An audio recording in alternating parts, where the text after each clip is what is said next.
Hello, everyone. This is JD Calderon, and this is Indy Comics Explained. And yet again, I brought on another fantastic group of guests. But before we start there, please hit like, hit subscribe, share out the video, let everybody know we're here. And just remember, currently, the Oswald Chronicles is running on Kickstarter, and is Tall Tales also running on Kickstarter. So go check them out. Without further ado, let's bring on my very special co-host. Not normally here, but I had to bring her on. Special case. Right. Hello. Oh my goodness. It's like, hello everybody. My name is Daphne Lage, and I'm a cartoonist, illustrator, and comic book artist from New York, which explains a lot. I have been self-publishing comics with this miscreant over here since 1992, and I am known for the funny animal fantasy adventure Tall Tales, which is also written by same miscreant over here. And I am known for my medieval fantasy soap opera, Eagle Raven, Heir of the First Unicorn. Both my books now on Kickstarter. Tall Tales currently a live campaign on Kickstarter. Eagle Raven on pre-launch. I'm assuming links are all in the the thing below, the description box below, so you can all check there. I am also co-host with Nita Lanning on the Raging 2, the vlogs show every Monday and Friday. And you can read both my comics online at Tall Tales, TAILS online.com and egoworks.com. And you can check out all my videos on how I make my comics on YouTube at Daphne Lage, Lage art. All right, cool. So there's the show. Right. I'll see you guys later. And here's our co-host. What is up? I was going to jump in with this joke intro and stuff like that, but I can't. I mean, she had such a genuine and honest intro. It's like, I don't want to ruin that. I'm reading from a script, bro. it's not that Oh, well, you know what? It didn't seem like it. It seemed supernatural, and it's like I can't come out with a joke intro. You're already dealing with enough with that miscreant next to you, so I don't want to ruin your opening. Well, it's like, look, I got a promotion because sorry, Jay, I had to sleep with the boss. So I am now in co-host. Better you than me, baby. You know what I mean? Better you than me. Oh, man. That's how we get promotions around here. Hey, you know what I mean? It's the first rule of business. Folks, my name is JD Rosario. I've been publishing comic books for 15 years under that Unstoppable Comics imprint. That's it. Check me out over there, unstoppablecomics.com. Thanks for having me, guys. Cool. Mr. Sam, how are you? Apparently, I've got that wrong cam angle, too. Yeah. Sam Quinton with Sonova Publishing in Frankfort, Kentucky. We create 47 Furious Tales, Reign of Ages, and we are now also publishing Necroholic by Brian Lee, currently live on Kickstarter with 3 days left to go, as well as numerous and sundry role-playing game titles. Glad to be here. Thanks for having me. Thank you. What's up, Ray? Introduce yourself, sir. Oh, I'm next. Yes, sir. All right. Greetings and salutations. My virtual home here. I love it. Making me jealous. I'm Ray Felix. I'm the founder of Bronx Heroes and Women in Comics Convention. And this is me. We've been publishing books for longer than I like to admit, but it's been 2 decades. Bronx Heroes is a comic convention that started out as an art gallery show for the Bronx community, turned into a Bronx publishing company, and we're still here, but not in the Bronx. But it's like in Rockland County now. Nice. Hey, So it's not that far. Also, you hold the distinction of being only one of 2 people to be legally able to use the word superhero, aren't you? That's Nice. correct. That's right. That's right. And I actually owned the trademark for the word superheroes for 4 years before I settled. nice. Yeah. So, The only one on the planet. so Ray, if you don't mind me asking, what was that year you first started? Printing comic books. Well, I started with fanzines in the 90s. Mm-hmm. You know, I did a fanzine called Roadkill Review with some guys. Then when I got into college, that was in the late 80s, right? Like 88, 89. Then I started doing my own type of fanzine / comic at SVA. That was Couple Java. And then I got into actual independent comic book printing in 2000 after graduation. So since 2000, I started Couple Java Studio and started doing it my own. And then Bronx Heroes happened in 2009. 2008, something like that. All right, cool. I just wanted to set it in stone that I'm not the only old guy here. Okay. Yeah, really. No. Oh, you were one of my indie printers, actually. Oh yeah, I know. Yeah. So you were one of the. I was just telling my friend Tom, who's taking a nap right now, my Tom Siaka. I was telling him that you were one of the innovators of print on demand. You're one of the first. Yes, so we were. So it was a good. And you still, it was a good right? business while it lasted. Yeah. I told them it was so successful that you had to quit because you couldn't keep up with the orders, right? Something like that. Carlos, introduce yourself, sir. How you doing? I'm doing good. How's it going, JD, and Daphne? It's been a while. It's been a while, but my life has been going like so that it would make Job jealous and going, whoa. But things are stabilizing and looking much better now, so I'm glad to be back. And my name is Carlos. I am the publisher of Champion Comics, but I'm going to try not to talk about that much. I'm going to be talking about Coalition Comics. I usually forget about it or not cover it enough when I'm on the show. So today I'm really going to focus on covering Coalition Comics Power Company because we do have a Kickstarter coming up next month. Nice. Right, cool. Evan, how you doing, Evan? Introduce yourself. Hi guys, my name is Evan K. Pozios. I'm the writer and co-creator of several published indie titles, including Time Grunts, Silence, and Cat Lady. And I have an upcoming title, a one-shot called Blood Run that's coming up on Zoop with art by Stefano Cardacelli. Very cool. How you doing, Krysta? Hello. Well, now I feel like a baby when it comes to comics. We all got to start somewhere. I'm Krysta Crawford. By day, I'm a doctorally prepared pediatric nurse practitioner, but by night, I am an artist. I published my first comic, Wolf and I, in spring of 2020, and have been working steadily on the series since then. And Jana is my co-pilot and inspiration, helps keep me on the books. Very cool. Nice. All right, cool. Well, we're short Ozzy. Ozzy, where are you? You're somewhere, I know, but you're supposed to be here. That's what you told me. You asked. Ozzy. This guy. Anyway, so interesting. So, guys, we're here to help out the man in the middle, Ray Felix. How are you? He had an issue with Facebook Kickstarter. We all have issues with Facebook. That's a whole other thing.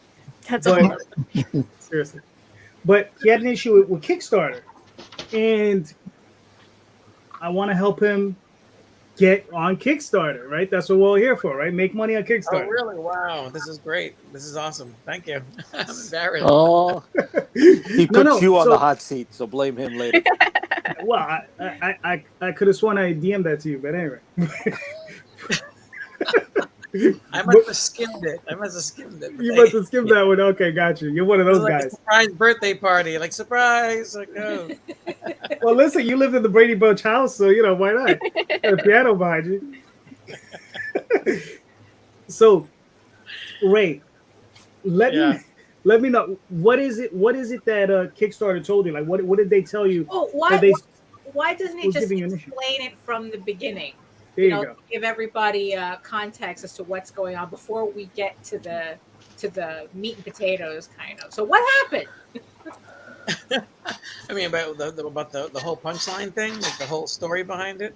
Well, Oh, no, I mean, with your, you have this comic punchline that you want to bring to Kickstarter, you know, and I'm assuming you created this whole campaign, you went to get it approved, and Kickstarter outright flat said no.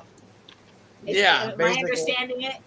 Well, first I had issues. Like at first, it wasn't even like allowing to be reviewed. Like for some reason, it took 6 months for them to even review it.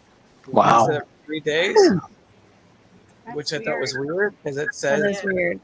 It says, Did they tell you why? No, it didn't. And I tried reaching them by phone. I tried reaching them like through email. Like I wrote messages to them. I never got any responses until 6 months later. And did you try canceling and redoing it, maybe?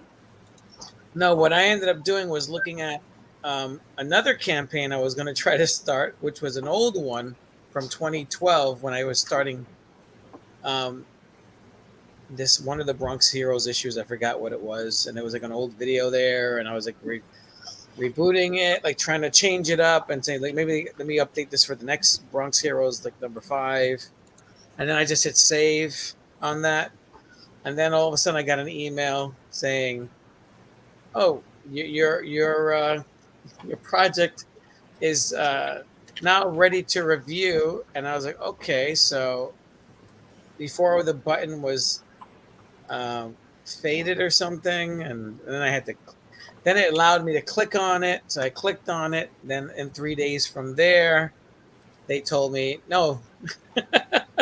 Now in the meantime, the 6 months I kept editing it, changing the videos and all this stuff, but like trying to figure out how to make this thing work. So I don't know if working on the old one allowed it to jumpstart, or I don't know what the reason is, to be honest, because they never really responded to me until. Did they see any photos of you with that grand piano in the background and said, "Hey, maybe he doesn't need the money"? Is that a reason? Maybe. Well, this is just a illusion. This is not real. This is this is CG. This is CG photos. Is there so your punchline campaign? Is there like can you share it? Like, can you just open it up on Kickstarter on the back end and then share the screen so we can actually see what it looks like? Yeah, I think I actually got the image here. I got the letter. If you want me to share the screen on it, I can share the screen. Good. It's really it's a really weird thing.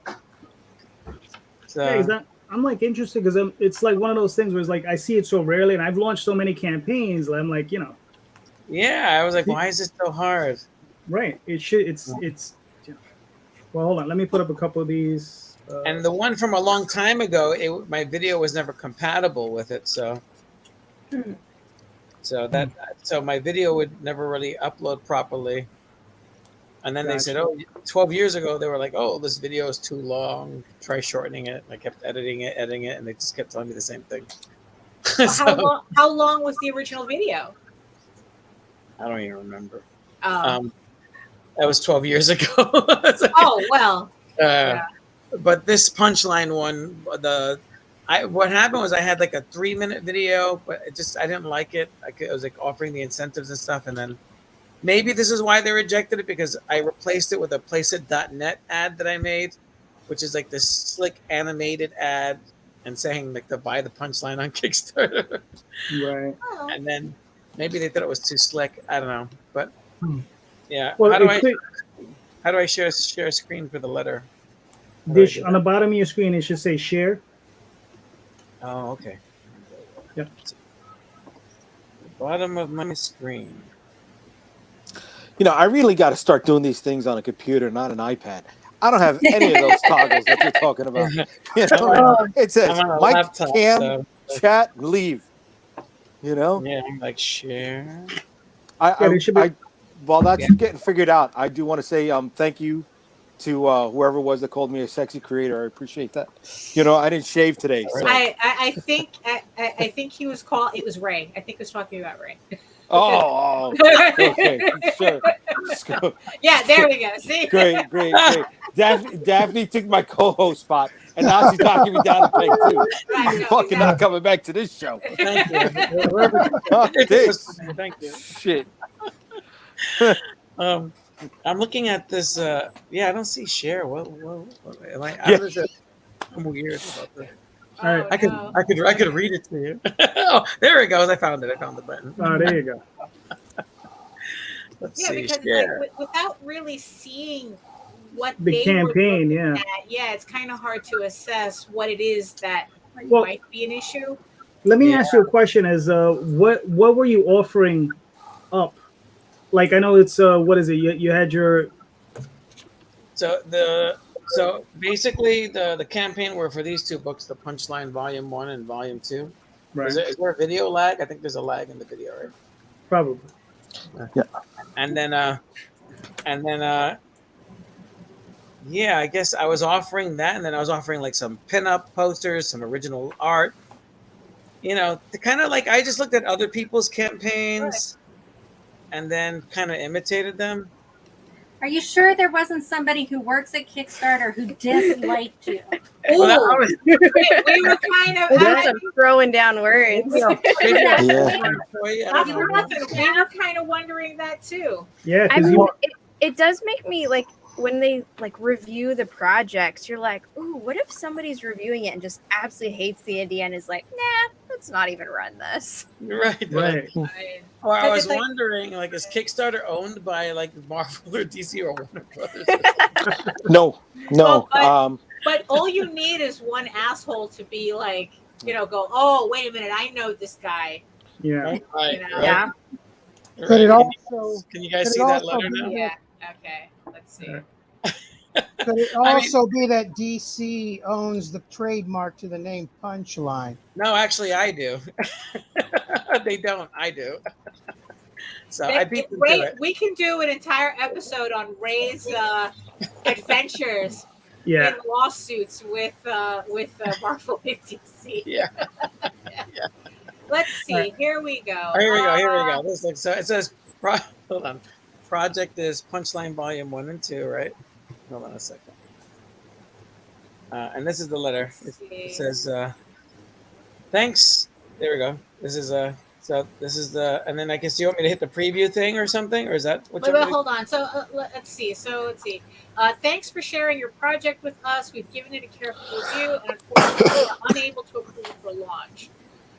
Kickstarter is a community dedicated to bringing new ideas to life and finding support for your next creative endeavor. Although we allow creators to use products they've previously created as rewards, the goal of any project should be to make something new.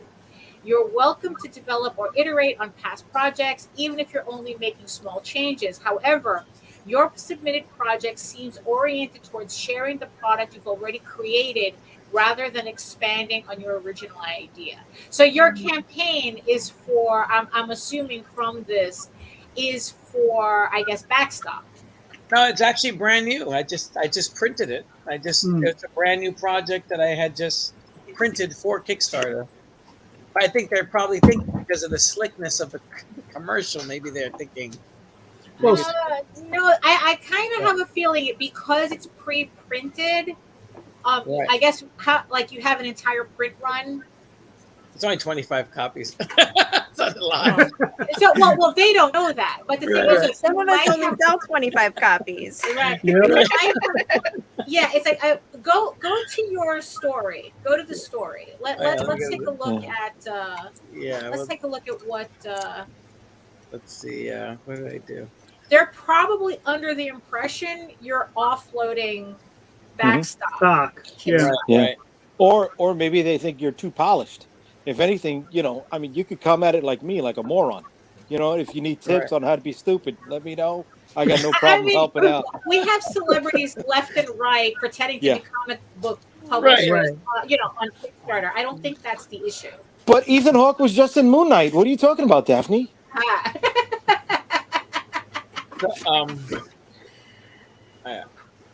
Yeah, exactly. And isn't you can't offer the books as rewards? So, but isn't that if you buy the book, right? you get it as Yeah, reward? go to so scroll down Yeah. and go to story.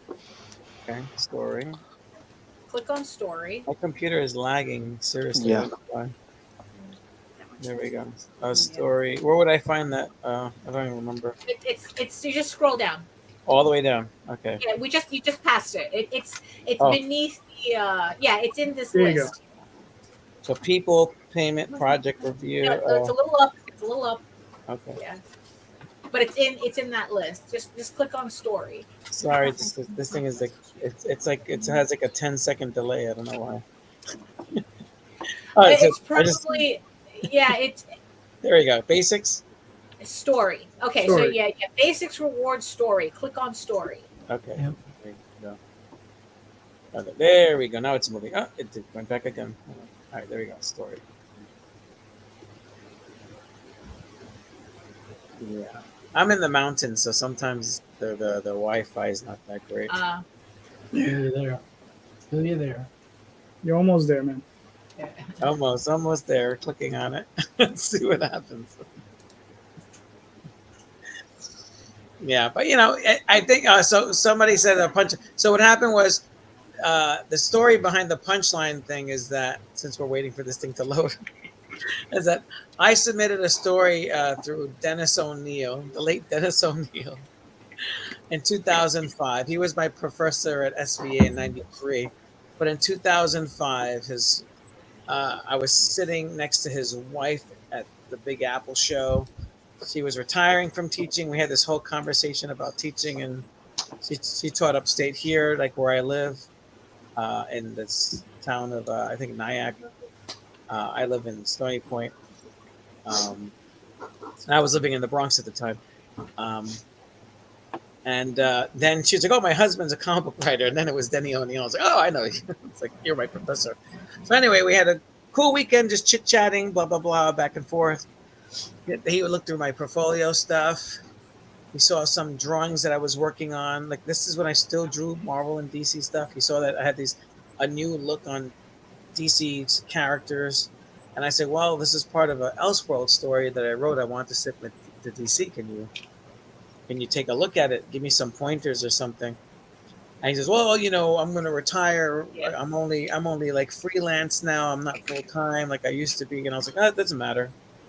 So he wanted the originals, like everything. And I was like, no, you can't have the originals. I'll make copies. So I met him at Baltimore Comic-Con I think it was a week later or 2 weeks later, with a huge envelope with all the designs that I did for this Elseworld Batman story that took place in the year 2020.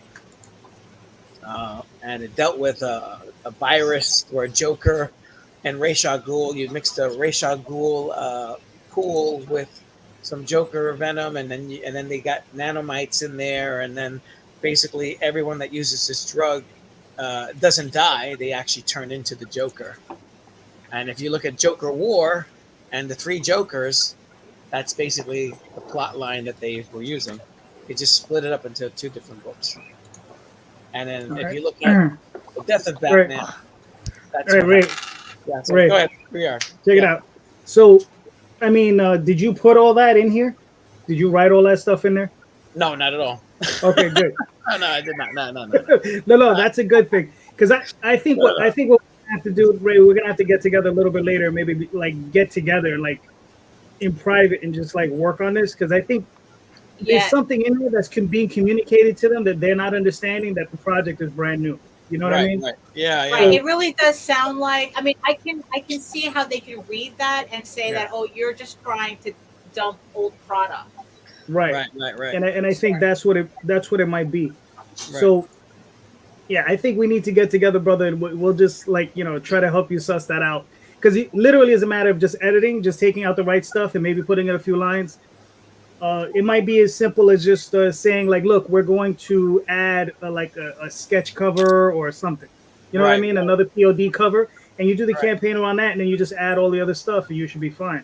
Yeah, like my campaign, I just said this is my project I did during the COVID thing. Like I said, while I was hunkering down during the pandemic. Right. For home, I got creative. This project, Punchline Content, was just one of my many projects that I completed during the shutdown. Mm-hmm. So I'm saying that I did this during the shutdown, which is true because I hadn't drawn it. It was a written script a Batman script that I basically just recycled. I couldn't do Batman, right? So I had to recycle it and remove Batman and Robin. It's like No, I got you. yeah. All right, cool. Well, listen, we pulled up yours. Krista's on a timetable, so we're gonna pull up her campaign and let her talk about it. Go for it. Yeah. No, and I was gonna say, Ray, like we all start somewhere, and it helps to have, other eyeballs on stuff to make things more concise. I mean, as I've gone through my issues, I've had people look and say, like, does this read right? Is it too fluffy? Does it need more fluffiness? Like, how can I portray this idea that I'm trying to get across in the best way that's not going to leave people like looking for the next thing? Right. Mm-hmm. So, Krista, it looks like you're doing well. 4 days left. We've hit our pledge goal, which is really exciting. Very nice. Congratulations. Congratulations. Well done. I'm so excited and nervous that there's only 4 days left, because anything could happen in those last 4 days. But this has been a dream come true. Mm-hmm. All right, cool. So talk to me. What's your campaign about? So Wolf and I Waves of Dissonance is my fantasy adventure comic. It follows the lives of two main characters, Violet and Sophia, as they find the world they are living in. And the tales they were told as children are kind of backwards. The tales they were told is actually more reality than the plain world that they find themselves in. And so as they're going through their day-to-day activities, strange occurrences start happening, strange creatures start coming out of the dark. And so they're forced to kind of accept this reality that they're not who they thought they were as these powers start manifesting. They make unusual friends who help transport them to the land of Krayweth and save them from the wolves who are attacking them. But then they're forced to make this decision of, do they accept who they are and help save Krayweth? Or what do they do with their lives? So Wolf and I Waves of Dissonance is issue 4. This is my 4th Kickstarter, and so far everything is looking really good.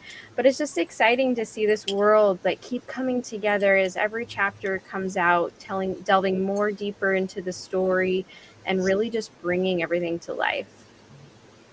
Nice. Now, how many? This is the 4th chapter. So, how many more chapters do you have after this, you think? So, what I have sketched out so far is going to be about 20 issues total for following the main storyline of Violet and Sophia.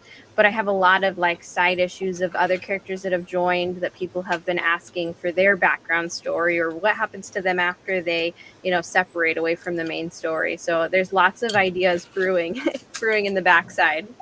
Nice. I see you got a lot of alternative covers. You have really nice covers.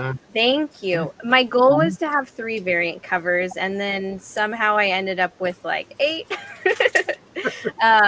I love to see my characters through the eyes of other artists and to help support other artists, by having them on and doing variant covers. It just is a neat thing that, Kickstarter has really been open-armed about you have this story and these characters, but you can help other artists flourish as well by having a variant cover of their art, but your characters. And so I have the pleasure of working with some really awesome close friends, new friends, well-known artists, and some newer artists that we just stumbled upon on Instagram one day who've done variant covers.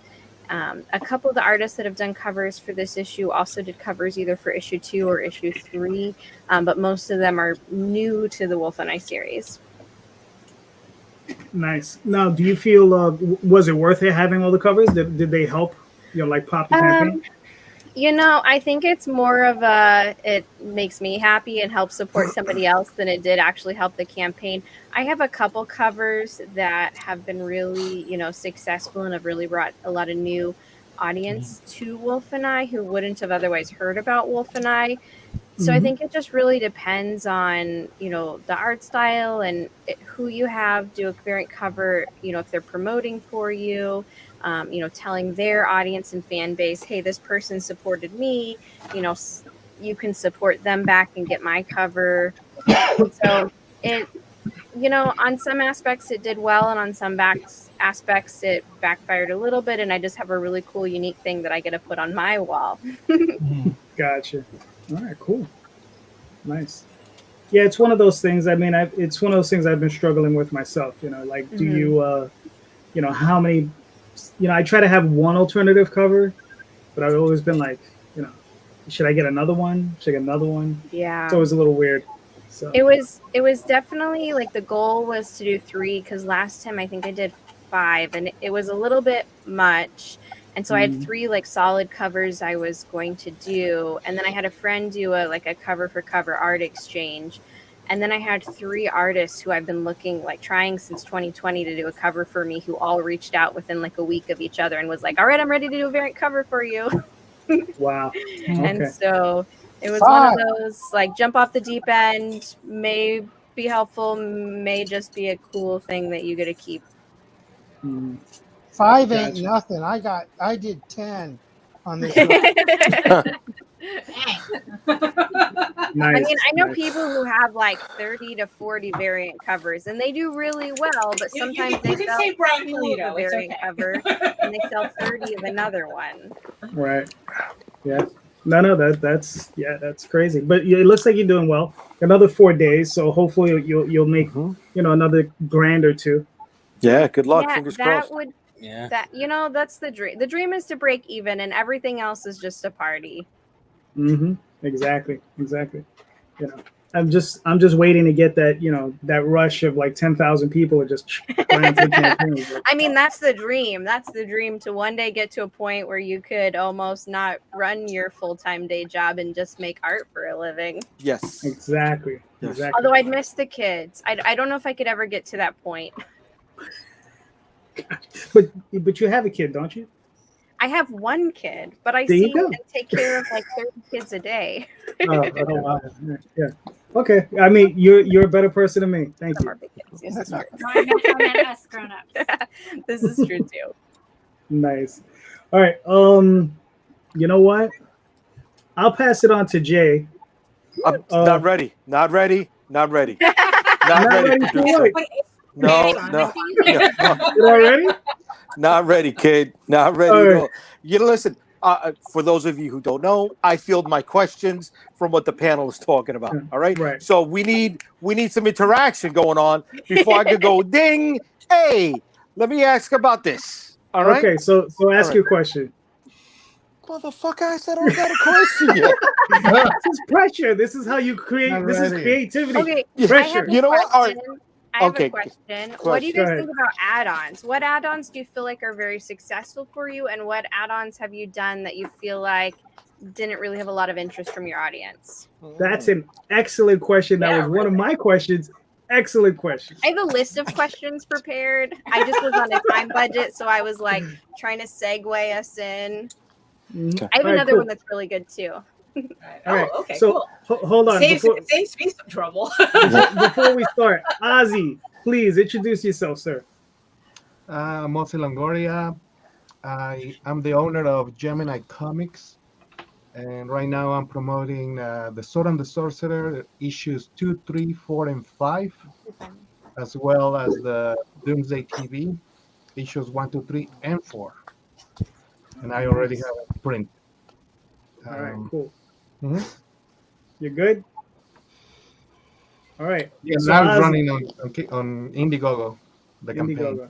Campaign. Nice. All right, let's you know what? Start with Sam. Sam is chomping at the bit, bro. Again, ask him. Let him answer that first one. Right, the add-on question, right? So like for add-ons with comics, one of the things that we just see a lot of is just the rest of our catalog in digital or otherwise. I think that's a really strong staple, especially if you've got print stock on hand, and I always have print stock on hand, except for my RPG stuff, which keeps selling out, thank God. But being able to continually introduce people who may have discovered this Kickstarter campaign but may have missed your previous 3 or 4, I think it's always a great way to open up. Like the last Indiegogo campaign, we had people pick up 47 Furious Tales. Here with Necroholic, we've got people picking up Reign of Ages and 47. And we're going to be making available some of our RPG stuff on the next Reign campaign too. So having that in the add-ons has been a real strong staple for us. Nice. We'll move it over. We'll move it over to Mr. Carlos. You say what? So you can answer the question next, Carlos. Pretty much just what Sam said. That one's kind of like a ad. It's just I have the older books. Sometimes I'll do, like, if I have a card set that I'm introducing, I'll have an expanded set, but that's pretty much it. I really don't deal with, or I'll give an opportunity to mix and match covers. But that's pretty much how I use the add-ons right now. All right, cool. Evan, what do you got? I know you were part of some real serious campaigns with like a lot of add-on stuff. Yeah, I'm actually switching up that strategy now with the economy and inflation the way it is. We're keeping it super simple. We're going to do 3 tiers. We're going to have, your main cover. You're going to have a main and a variant. And then you'll have a main variant, 3 prints, and a T-shirt. And the only way you can get the T-shirt is if you go big. Yeah, we'll test the waters on that and see how that goes. And it also helps to keep shipping down as well. So, all right, cool. Mr. Ozzy. Sorry, I'm a little sick, so. I have this is my first campaign that I have add-ons. So I'm having a lot of merch for this. For example, this hat. That's one of them. The T-shirt. That's the basic cover. I have a T-shirt for each cover. Oh, nice. So we have 6 T-shirts. We have 3D replicas of the sword. Really neat. That's cool. We have it on smaller too. Smaller version, like for a keychain. Nice. Got some nice statues of the main hero. And those are all add-ons, or those are in separate tiers? Okay. Most of them are on add-ons.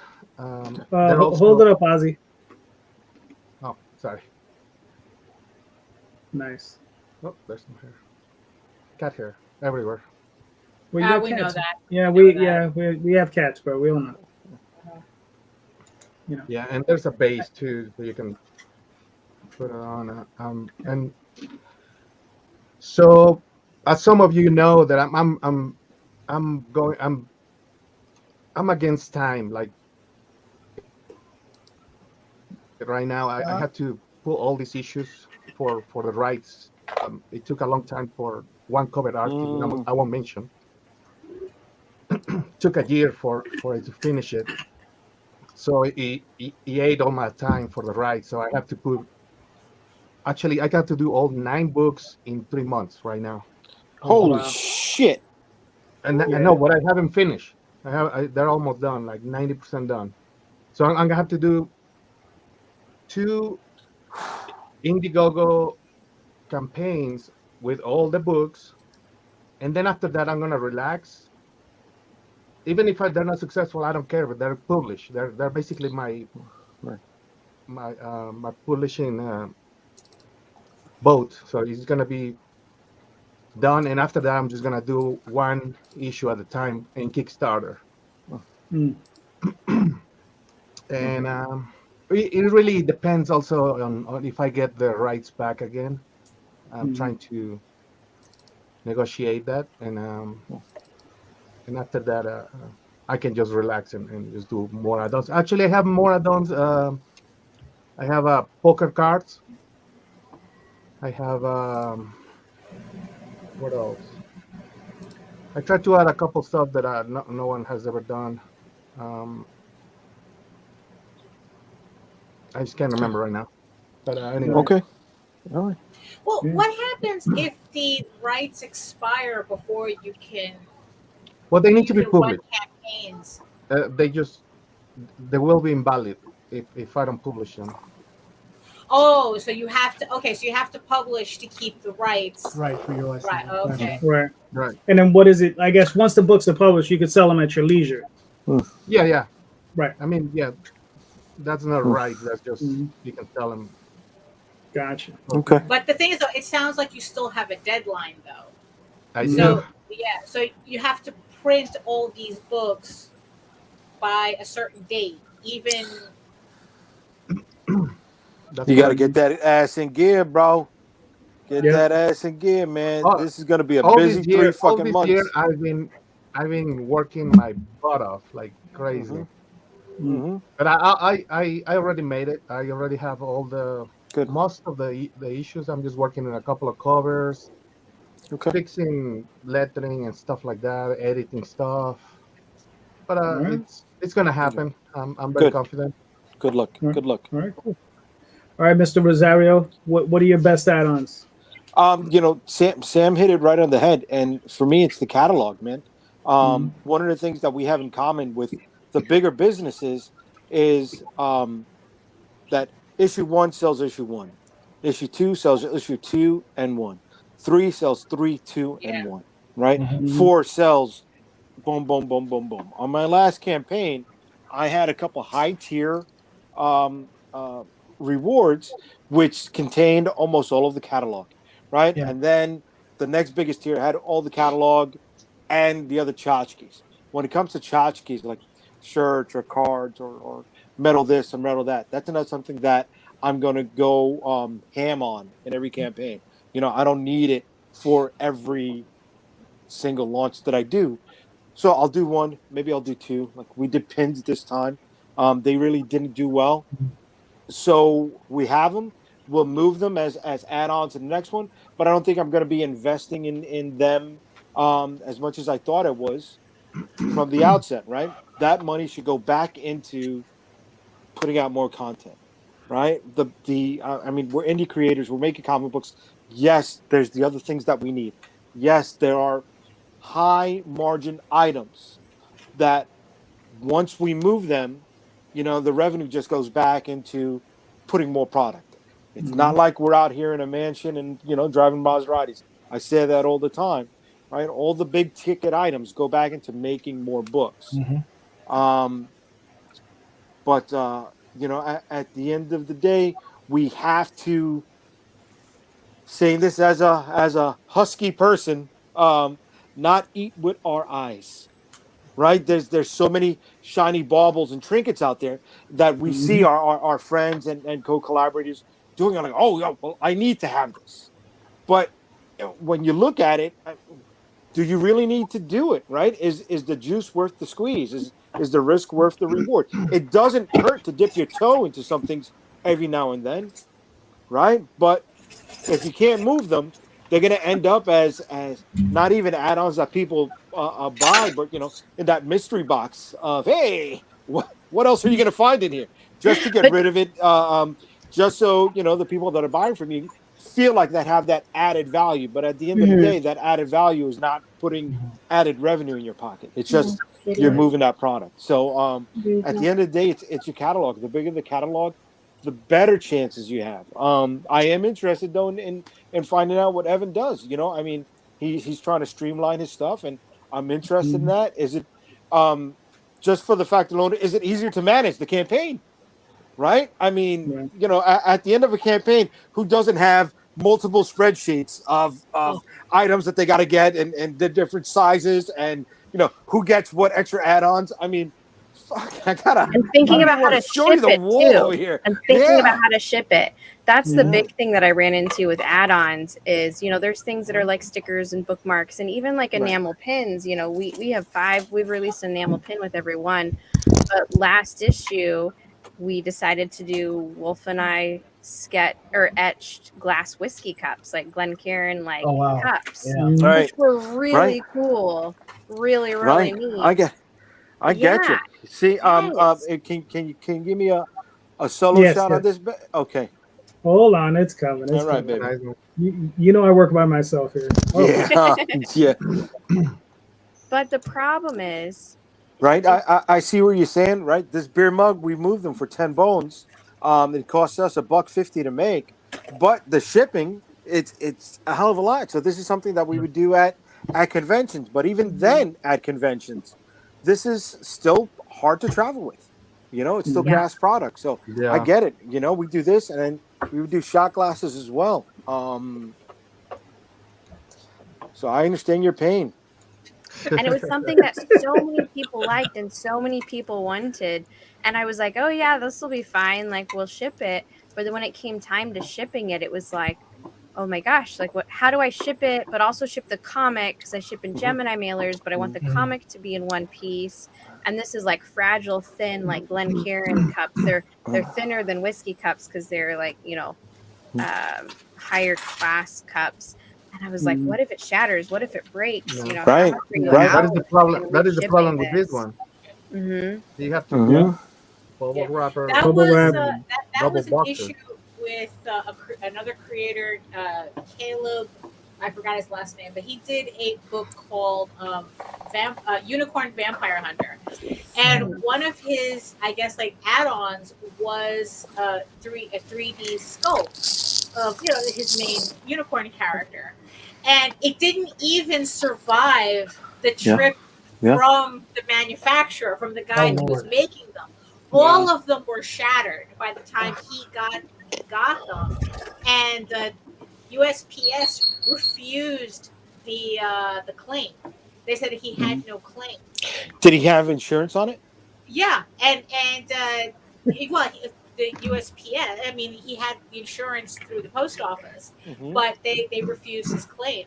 Wow. So it's like, so the more complicated an add-on gets, it's like that's just I'm still traumatized by a basement full of vinyl monkeys. So it's kept me from being enthusiastic about that type of thing. Yeah. So I try to keep all my add-ons I keep like really basic, just back issues. And any add-ons that any like tchotchkes are just leftovers from stretch goals. Yep. Yeah, yep. And even then, those stretch goals I try to make as like simple as possible, like trading cards or stickers or bookmarks. Flat things. I try, because I'm the one that has to go through the spreadsheets. And I hate Excel. So I want to, so I want to keep everything as easy as possible. And even then, when I do, like, especially the tchotchkes, I'm very conscious about which ones get complicated. Like, I had realized that stickers, for some reason, get a lot more expensive than I thought. Yeah. It's like it was. I had one campaign where I was a little enthusiastic and offered like stickers for each stretch goal. So, and I was at the end of it, I was amazed at how much stickers cost.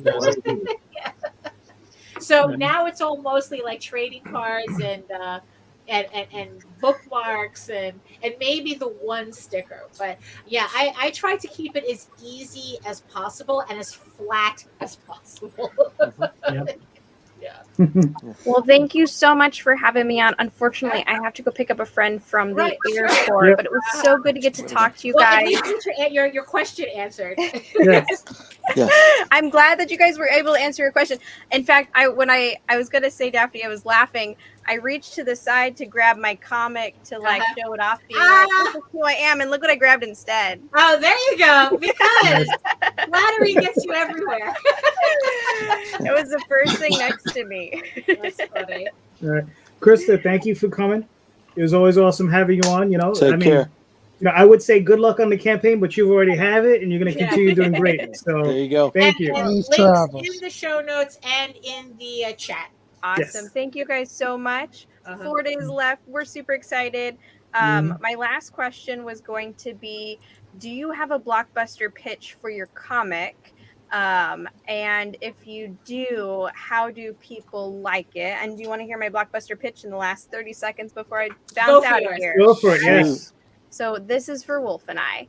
In a land slowly overtaken by darkness, eyes peer into every nightmare.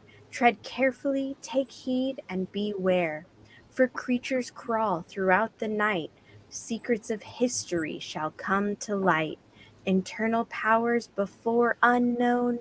Choices are made, worlds are shown.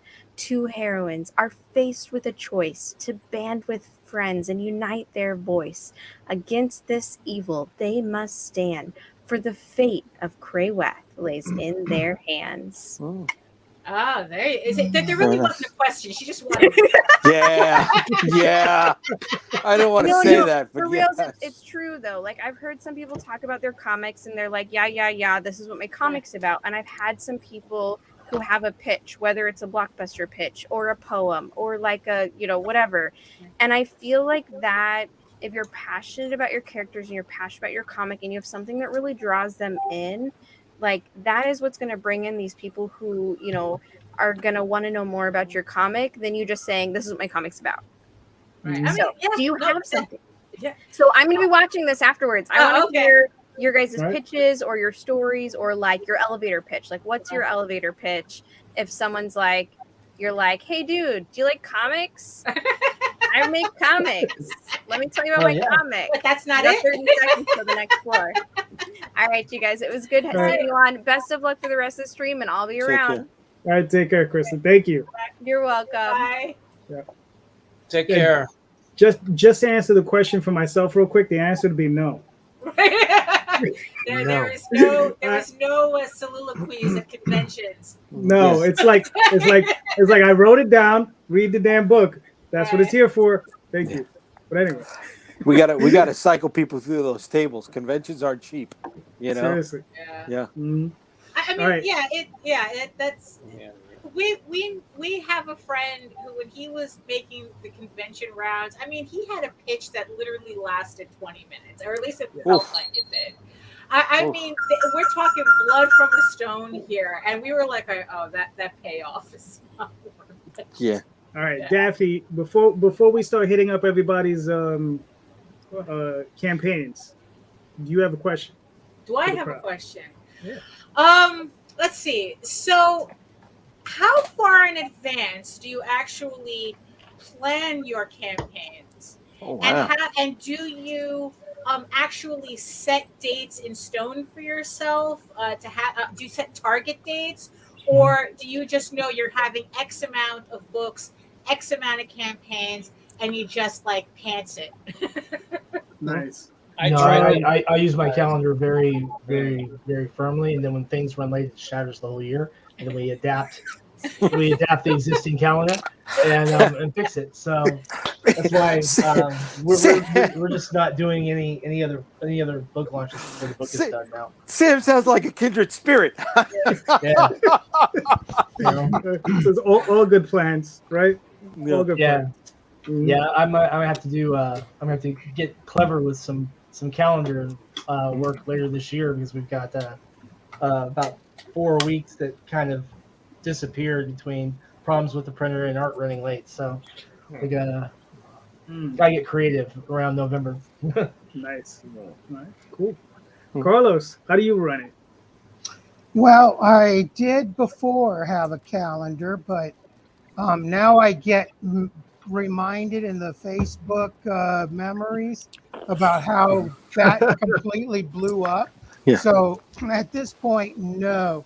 Now do I put things? Now do I set target dates for current launches? Yes. Usually I give myself about a 60-day window, 30 days to kind of get everything set up, and then the 30-day countdown to the launch. But yeah, I used to do the whole, I'm going to do this one at this time and then this one at this time. But of course, with my life the way it's been, it's just got completely blown out of the water. So I won't be doing that anymore. One at a time and as they come. All right, cool.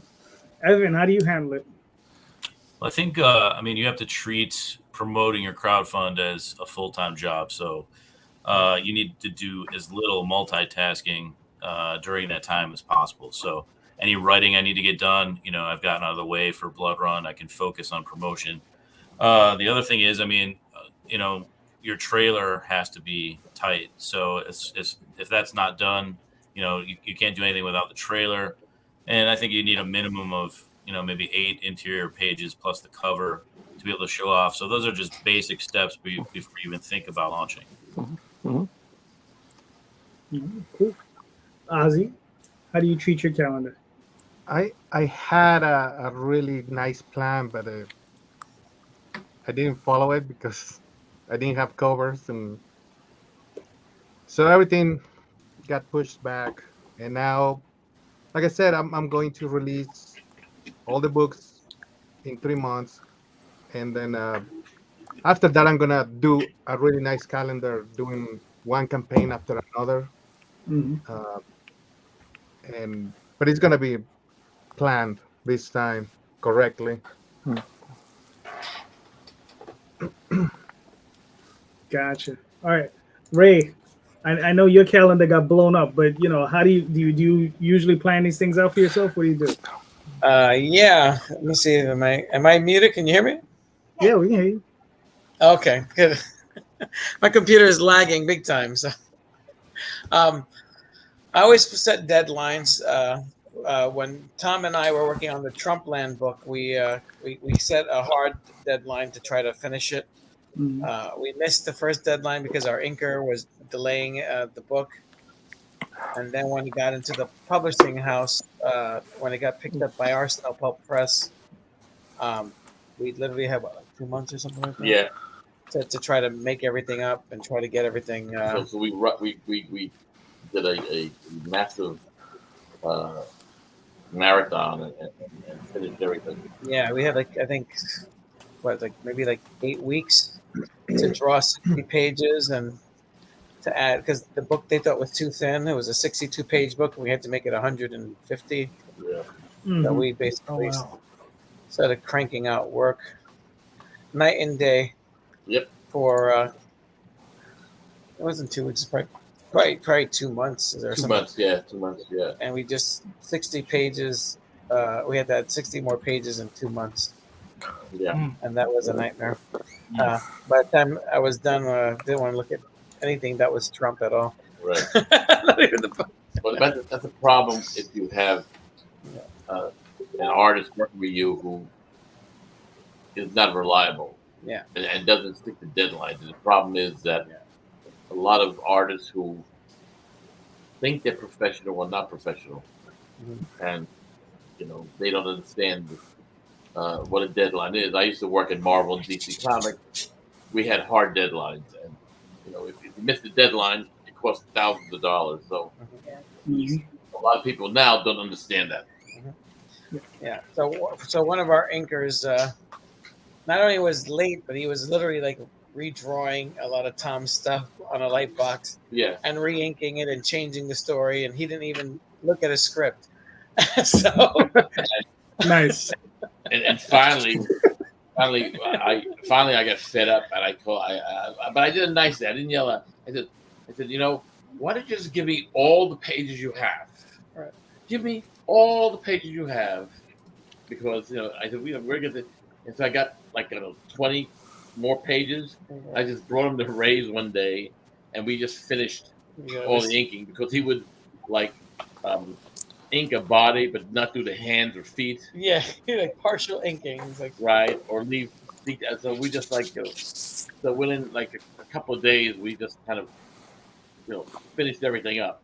Yeah, it was a nightmare. Yes. and fortunately, I'm using the same guy again on another project which I haven't put on. He wants to do a Kickstarter too, but he sees all the trouble I'm having, so he's like, I don't know, maybe we should do Indiegogo. I don't know. Well, actually, I was thinking about just putting it on Amazon. Well, they don't call it Create Space anymore, but just throwing it on that, and just doing the whole thing there and be done with it. I don't know. I'm just I want to do the Kickstarter, but it's like, I don't know. It's one way. I'm still vacillating. So, if anyone has any tips, any advice, tips, whatever.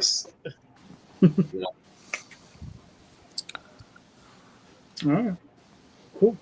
So I mean, you're talking about tips and tricks for what? For artists or for launching a campaign? For launching. Oh. I mean, basically, I have 150 pages done of material of this stuff. I mean, it's not the art is drawn on boards. The lettering is not done. Mm-hmm. There's no coloring because I tend to do the first version in black and white unless I hit a goal, then we'll do it in color. So now I'm worried. Should I show the finished pages without any lettering, or are they going to say, "Oh, this is already done"? Or what? I don't know. I'm getting a little nervous now. Now listen. I mean, listen. After this, Ray, we'll hook up, man, and we'll straighten that out for you because I'm telling you, there's something in the wording that's throwing them off. And that's all it is. Once that's edited out, I guarantee you that there shouldn't be a problem unless someone knows you personally and they're looking to knock you out for any reason chance they get. Yeah, I got a roster of I Hate Ray Felix Club. Right. So bro, it's so. But, yeah. And by the way, it's like I forgot who had mentioned that maybe it was because DC has the trademark or for Punch. No. It's like, look, the amount of bootleg bullshit I see on a Kickstarter all the time, that's not a problem. That's not an issue. No. The thing is, DC does not have a trademark on the name Punchline. Ray does. Yeah, I do. Right. He has a trademark. If you look at the Punchline comic. No, I remember he showed the certificate. Yeah. Right. Yeah. Because when they first announced, let me just give you a little backstory. I hope you don't mind. When they first announced the Punchline and it had the picture, I called him up. I said, "Listen, go and trademark your character now." And so he trademarked it, and then DC came back to him afterwards and said, "Oh, well, can't we both do a character with the name Punchline, and you can do yours, and we'll do ours." But they didn't offer him any money or anything. Right. So he said no. So they did that, but they only did one issue, and that's it. Yeah. So there. Yeah. So instead, they're doing Harley Quinn Clown Detective. Right. Exactly. Which they did. Yeah, exactly. They did the Harley Quinn Clown Detective. Exactly. That's correct. Yeah. And I'm not going to go into a whole thing because, like I said, I worked at DC in the 70s, early 80s, and I have a character, Astron Star Soldier, who I did an independent book of while I was working at DC because I was hoping to sell the character to DC, and then my character. I hope you guys are not bored. No. My character was who I did originally with George Perez in high school at Cardinal Hayes, by the way. Oh, nice. We grew up together, and we were best friends for 50 years, and I'm a little upset that he passed away. Anyhow, so the character was an Earth astronaut and a alien astronaut in space. The two ships collide, explode, and then the being that comes out is Astron Star Soldier. He has the cosmic power, but he has the mind of the Earth astronaut, right? And so basically, and then of course in the book I show the Astron, and then I show floating head of the Earth astronaut talking. They're talking to each other, right? So I gave copies to all the editors at DC, including Jerry Conway at the time, and they weren't interested in buying it. So I just went on and did my thing because I was working on the Superman movie at the time over there. And then, then a year later, Firestorm comes out with a very similar cover, kind of a similar look to the character, and a very similar origin.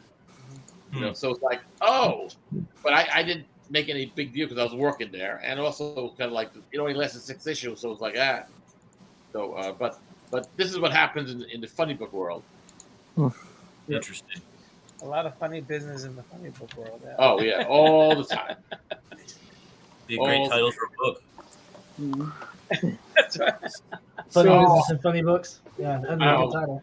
Funny business with the funny boy. Yes, it just sounds like a chapter. I mean, I don't want to veer you guys off of what you're doing because it's important, but yeah, I could go on a separate Zoom thing for like hours on this stuff. Listen, I'll set it up with Ray. We could do a one-on-one, and then we can, then we can spend that time, because I mean, I find it really interesting. I've had on a few other cats, so I think it's always cool to talk about those things. I'll get you on with Randy. You probably really enjoy it. Yeah, and Ray has like 30 books to do. He's completed, so it's like Ray's a genius. I'm okay. He's all right. I'm okay. Ray's a genius. Nice. I wouldn't throw I that like around. So Jay, how do you go about these things? Yeah, no, I try to prep as well as I can, but I am a pantser because shit happens. You know what I mean? I got 3 books in 3 different stages, right? We got coloring on one, we got inking on another, we got pencils done another.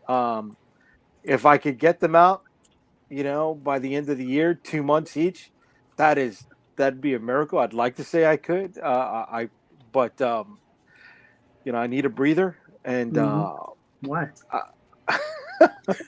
So I got a wife, and I don't want to lose her. You know what I mean? Whoops, yeah. Dude. I mean, shit. The last, I'm you under flatter the wire yourself right thinking now. she really wants to see you.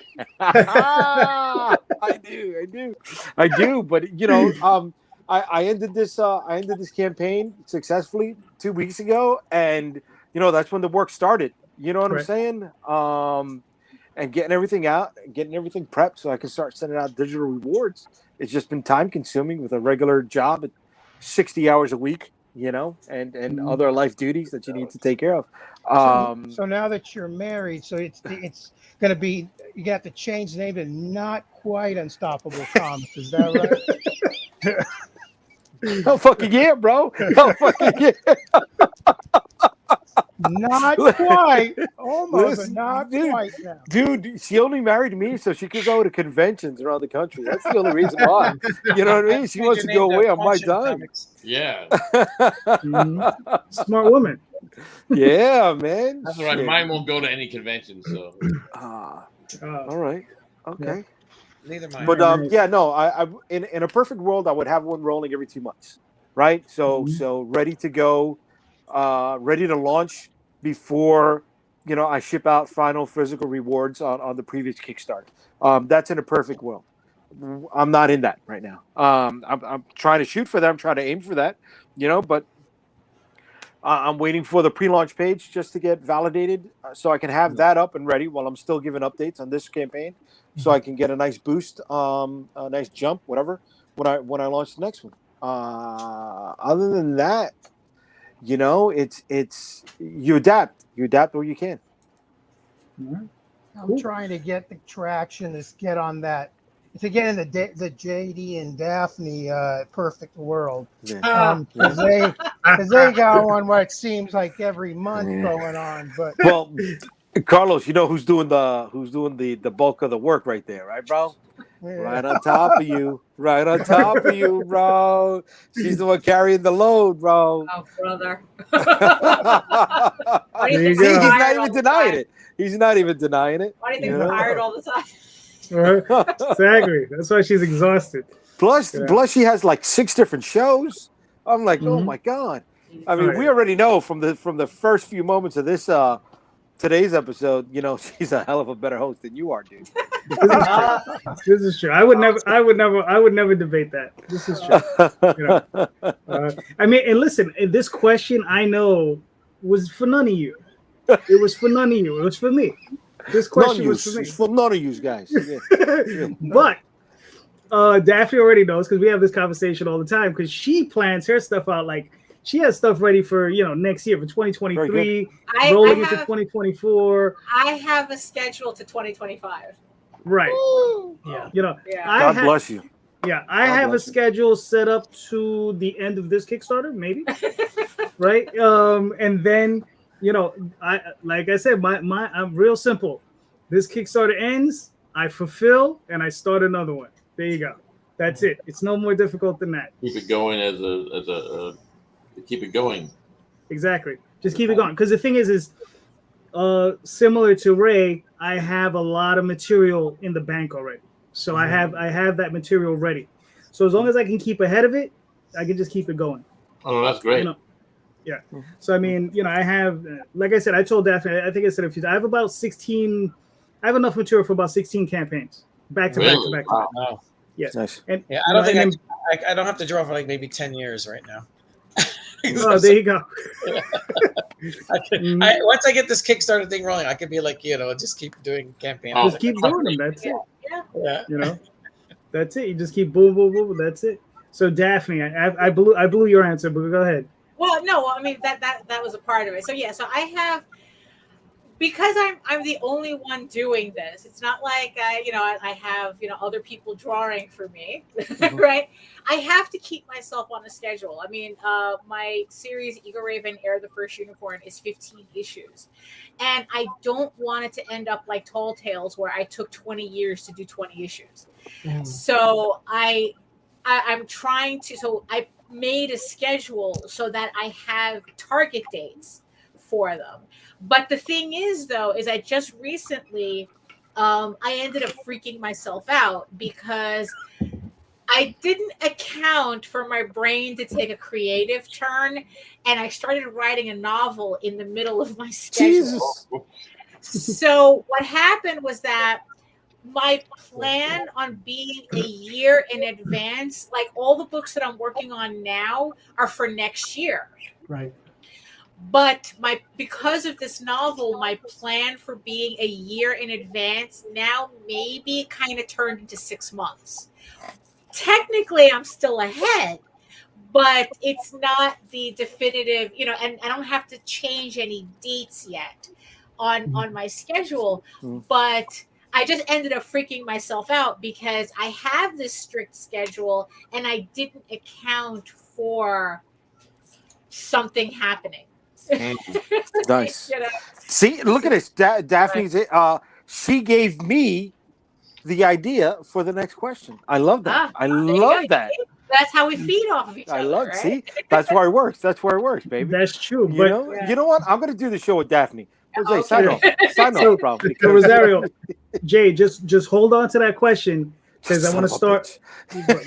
Now that I'm ready. Now that I'm fucking ready. Put a pin in it. Yeah, put a pin in it. I'm busting balls. Grab a pen and write it down.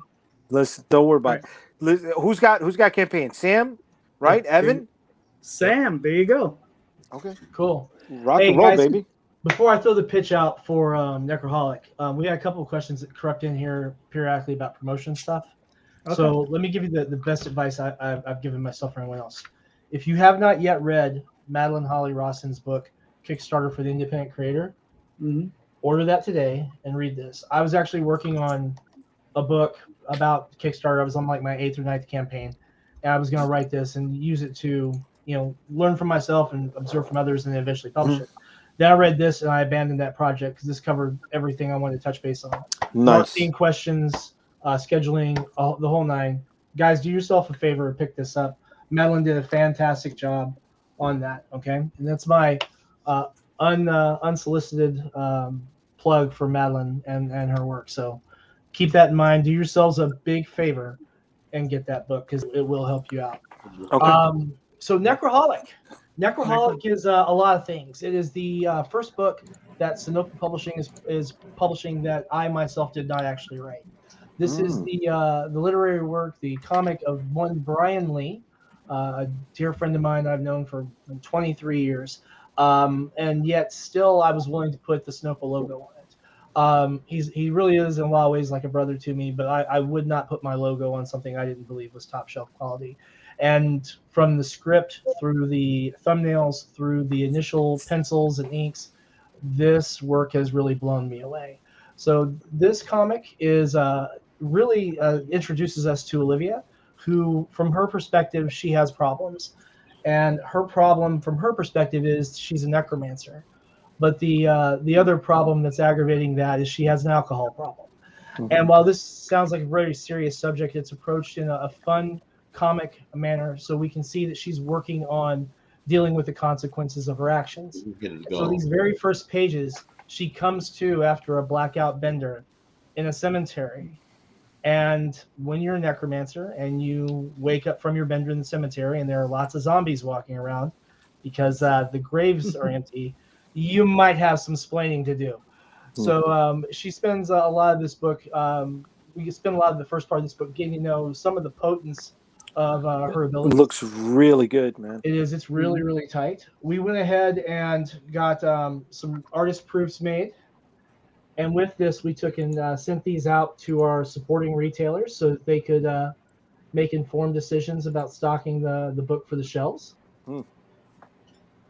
Nice. And then myself and James Lee, we edited this book. And then I'll tell you, Brian is professionally trained from the Kubrick School. There was not a lot of need for very many editorial corrections on this, but he just did a fantastic job with it. And so, like a lot of folks, we brought in 2 different covers. We brought in Brian Lee's own cover for that, and then one from Kendall Gates.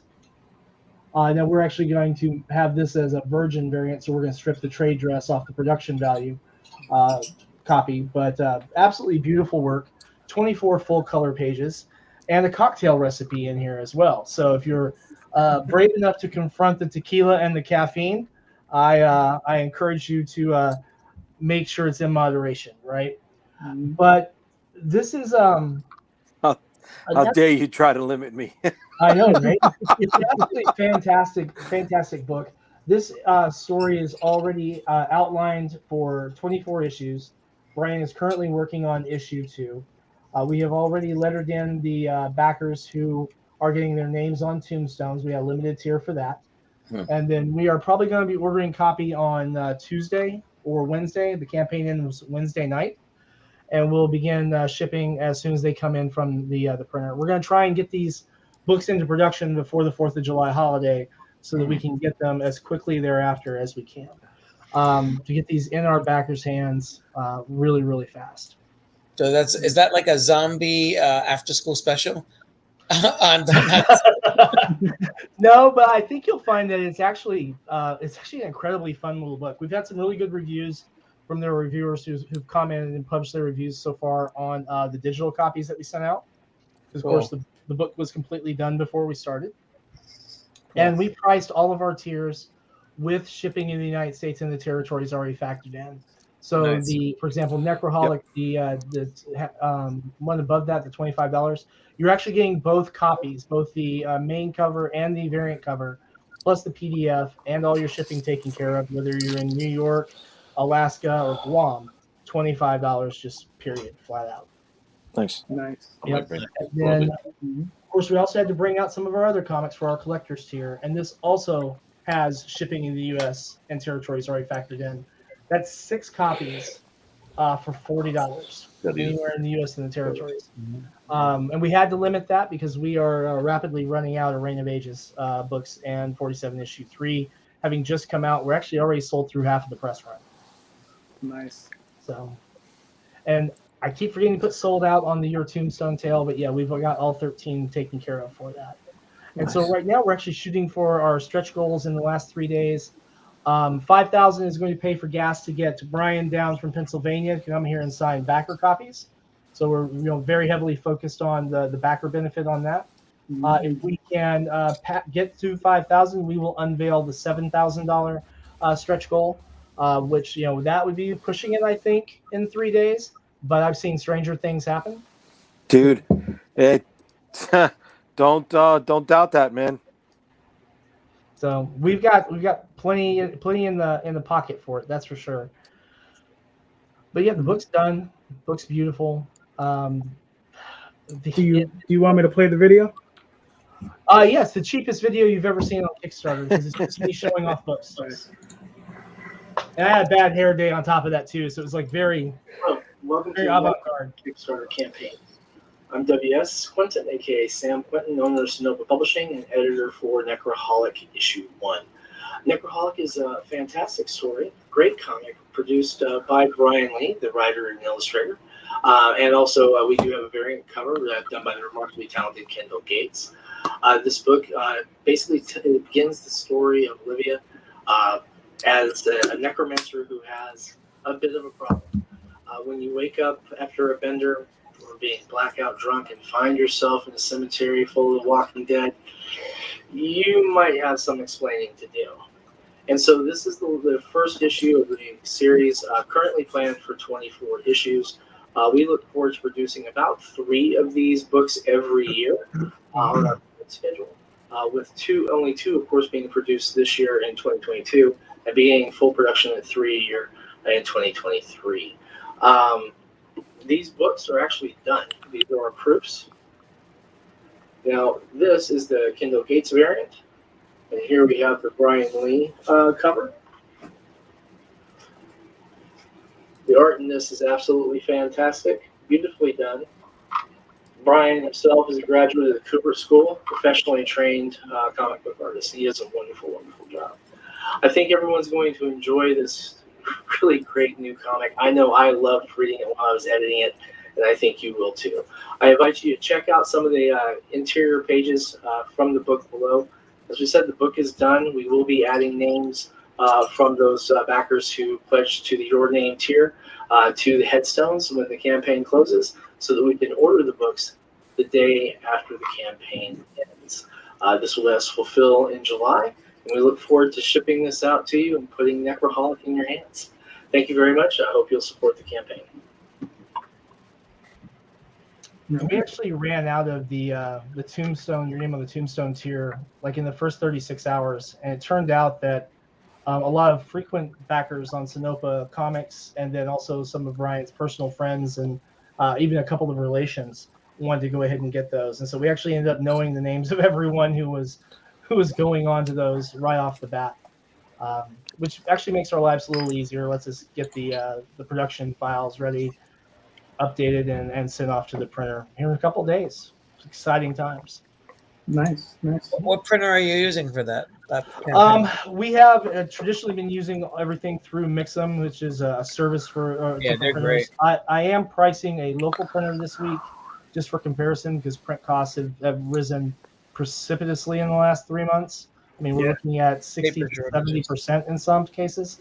And with us printing, moderate volumes of 3,000 to 5,000 copies, we really need to see if we can get into the price point to distribute to our retailers directly. That's going to be very important. As while it would hurt to go ahead and do a press run at like $1.60 a copy, that would really hurt. But doing something at like $2 is straight out the window, So we have to make sure that while we appreciate their need to make a profit, they're not going to make a profit if we're not able to print through them. You know what I mean? So we have to make sure that we're always researching and making sure that the people we're pricing aren't just making the price point we need, but they're also delivering the quality and the production that we're putting out. JD, I think you finally got your copies from 47, right? Yes, and they looked incredible. Thank you. What did you think when you opened up and actually checked out the production value on the stock? No, they're beautiful books. Mix them. I've used them for my trades. Yeah. So I know the quality. Trust me. It's very, very important. Yeah, the trades that I showed at the beginning of the show, they're both from Mix'em. These are all from Yep. Yeah, these are all Mix'em. Yeah. Absolutely, critical for that quality. Exactly. So, and that's the one thing is we've had such great quality from them consistently that sometimes it feels hard to be checking other printers just to make sure, but just to be responsible, not just to the business and the customers and everything, just to be smart about it. We've really got to make sure that we're always looking for the best and the brightest and opportunities on that. And one of the things I know we talked a little bit about scheduling and people being late and everything. One of the things I found is that the people that I've been hiring who professionally trained, most of them come out of the Kubert School, and attention to deadline has been absolutely critical on all of them. I've only had one artist who came out of there, and he wasn't actually a graduate. He actually left after his first year, but even he was only like 2 weeks late. And then after that we had a conflict and we don't work with him anymore. But beyond that, everyone else has been spot on. Barring illness, of course. We had an illness that slowed down one of our main artists for a while on one of our titles, but that's hopefully all done and gone now. So And scheduling, I know Daphne's got me beat to hell and gone with scheduling, but we're calendared through 2023. God willing, and Kickstarter fan base God continues to bless support us. you. Yeah, we've got 10 issues planned for next year, not counting one project we're in licensing negotiating for, and another one that's in development that we'll have to find some place to put it. So. All right, that sounds good. Listen, you got it all planned out. Yeah. Good shit. Yeah, man, it's gonna be awesome. I mean, you made your goal, and yeah, you never know what you're gonna make in the next few days. Because Rosario, what you banged out like what, $2,000 in like 3 days? 3 days, dude, out of nowhere. I'm like, what the hell happened? They made me sweat the entire time. The last week, I'm like, oh, this is not gonna fund. Fuck it, let's put it to bed. Let's think of something else. And then out of nowhere, it just went.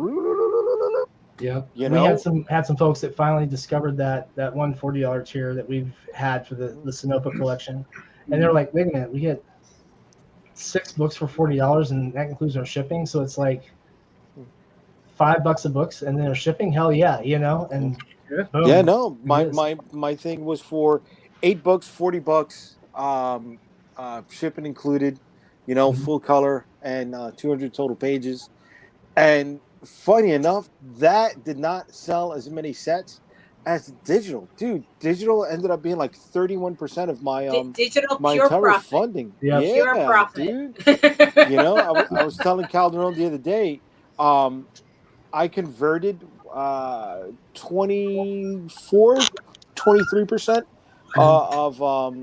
of the people who were interested in the project, but it's people just to like save the campaign. Yeah.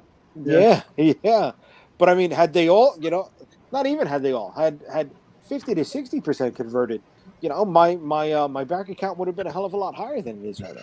And it's just like, oof. Yeah. The days you have to watch are the first 3 days and the last 3 days. That's where that's where the bulk of the funding happens. Yeah. Well, the bulk of the sweating came out of my ass. That's the 2 weeks in between. 22 days. Yeah. Yes. But there's no escaping that. You guys do 30-day campaigns or 2-week campaigns? Yeah. Yeah, I do 30-day campaigns. Mine are getting smaller just to make sure that we can accommodate the calendars. Because one of the things, even though Kickstarter will let you now run up to 6 open campaigns, we work on fulfilling very, very quickly. And I don't want to run into a situation where I have to try and get a campaign authorized while another campaign is on. Right. So like this campaign will end Wednesday. We will basically instantly fulfill everything digitally that's going out. Probably Thursday afternoon, we'll submit Reign of Ages issue 2 for campaign approval. And then we should already be knowing about when our print copies will be in by that afternoon. Nice. So yeah, it should be pretty smooth. We've already got all of our shipping supplies in, because we just got done fulfilling 47 issue 3, which is painfully obvious in the video for Necroholic, because I've still got like boxes I was working out of finishing up the fulfillment behind me.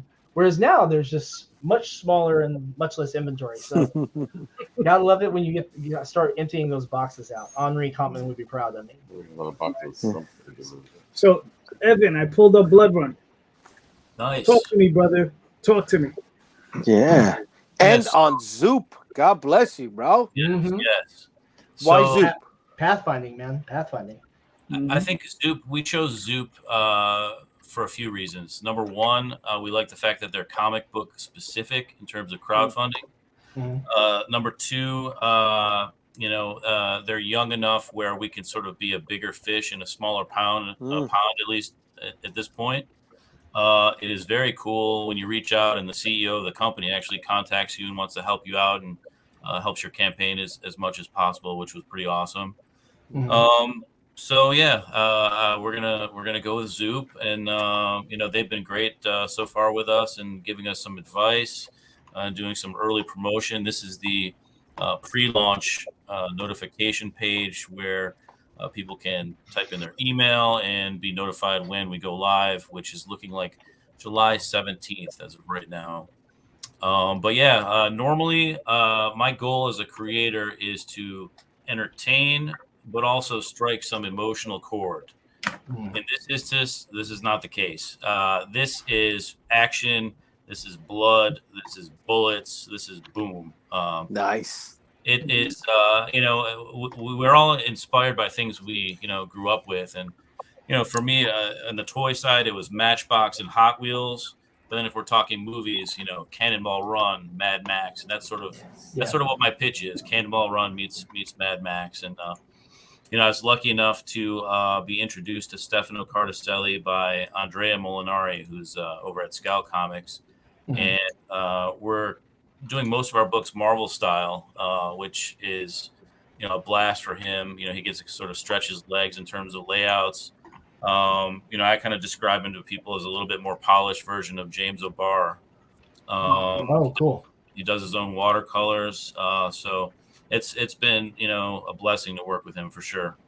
Yeah, he's pretty good. He's doing 2 of my short stories and 1 of my covers. Oh, awesome. He's a joy to work with too. Real easygoing guy. It's pretty nice, yeah. Yeah. All right, cool. So, Evan, when do you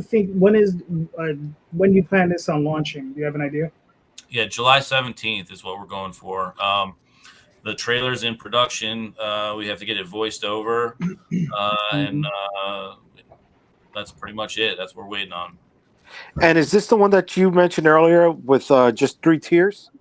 Yes, we're going to keep it simple. 3 tiers, something sort of at every price point for people that maybe don't have a lot of extra cash, and then something for people who want something a little more special. Are you going to run it 30, 20, 40? How many days are you looking to run the campaign for? 30 days. 30 days? Okay. Yeah. Now, just out of curiosity, do they allow you? Is Zoop allowing for like if you wanted to extend the campaign? Are they allowing that sort of thing? Yes, they will allow you to have whatever period of time you would like, but they recommend 30 days. Right. Cool. Yeah, I mean, I'm new to I know Zoop's been around for probably about 5-6 months now. Yeah. So, are they doing like a IGG where they're allowing you to have your own store afterwards? Are they doing that sort of thing? No, they allow for add-ons if you want them, but there's no in-demand type of store that Indigo has, at least not yet. Right. And this is your first one on Zoop, or you've done it before? First one on Zoop. Okay. All right, cool. I mean, hold on, let me. Is there more to the campaign there? Preview pages? No. Not yet. No. Okay. Yeah. We've got some interiors actually. JD has, I think. Yeah, that's what I'm looking to pull up right now. Oh, okay. I think it's this. Yes, it is. Oh, well, this is the cover, which looks incredible. Nice. Yeah. Now, this is, I don't want to, all right, because what's funny is I know if I hit next, it'll be like another thing on my desktop that has nothing to do with your campaign. I've been really curious about Zoom, but I haven't signed up for them yet. Yeah. Can you see that? Nope. No, it's all blacked out. It's just a black screen, yeah. Yeah, I know. All right. This is why I need a producer, damn it. He's watching those booty videos, Daphne. Watch out. Well, it's all research. Look, you should don't look at my search history.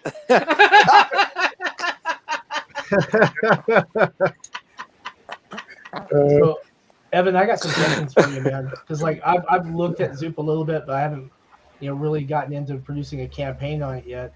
With them doing the printing and production, how much control do you have over the actual paperweights and the finish selections and such like that? We have yet to get to that stage yet. Okay. But they've been asking all the right questions, pre-production. So I'm pretty confident that we'll put out a good product. Yeah, I was just wondering because I like I said, I haven't pulled the trigger on it yet. I've been keeping kind of an eye on it. Every opportunity to get more books into more readers is always an appealing option for me. Exactly. So I mean, what's going on with the story? Because I mean, the guy's artwork is incredible. Yeah. So I mean, this is a story where you have colorful characters, colorful weapons, colorful vehicles, and they're all in a race to the death. For instance, we have the Trash Brothers, who are two New York City trash collectors driving a trash truck who have a sidekick monkey with a Tommy gun. We've got a funeral home director who fires projectile cadaver at people. I'm sorry, Evan. You just sold about 100 copies right now because my brother-in-law and his brother are New York City sanitation guys, and I'm gonna get them to drop all that shit off at the fucking garage they're at, dude. Yeah, you can't go wrong with an ice cream truck with a machine gun on top. No. Exactly. I mean, that's sort of our homage to Twisted Metal. I don't know if you guys played that on PlayStation. Hell yeah, Twisted Metal 2, baby. Yeah. Hold on, let me pull up the other page. One more. Do they have an app or is it just online? Just online. Okay. But they're very active in terms of social media. A lot of retweets on Twitter, posts, whatnot, which is nice to see. Yeah, it seems like they have a very firm hand in the marketing aspect to try and drum up more activity, which I think is essential given that they've only been around since the beginning of the year as far as taking new campaigns in, something like that, right? Yep. So it's a pretty interesting concept where they're handling fulfillment and everything in the back end. That makes for I think a pretty appealing option, especially for folks who don't want to deal with that aspect. Imagine when you've got someone like Pete Samedi who has 10 or 12 titles and no longer has to run the fulfillment side of it. That's a hell of a time saver. Right, and they do charge you for it. I mean, their rates are higher than Indiegogo and Kickstarter, but I mean, like you said, we feel that it's worth that to sort of eliminate the headache. Yeah. What are the rates? The percentage? 10% flat. Well, that's actually not that bad. I mean, a lot of people make 10%, 15%. I'm like, I'm used to dealing with Diamond where I'm giving away 60%. Right. So it's like 10%. That's reasonable. Go deal with the big boys, and then you'll see what you really be dealing with. But it's all about volume, though. It's all about volume. So that's, hell yeah.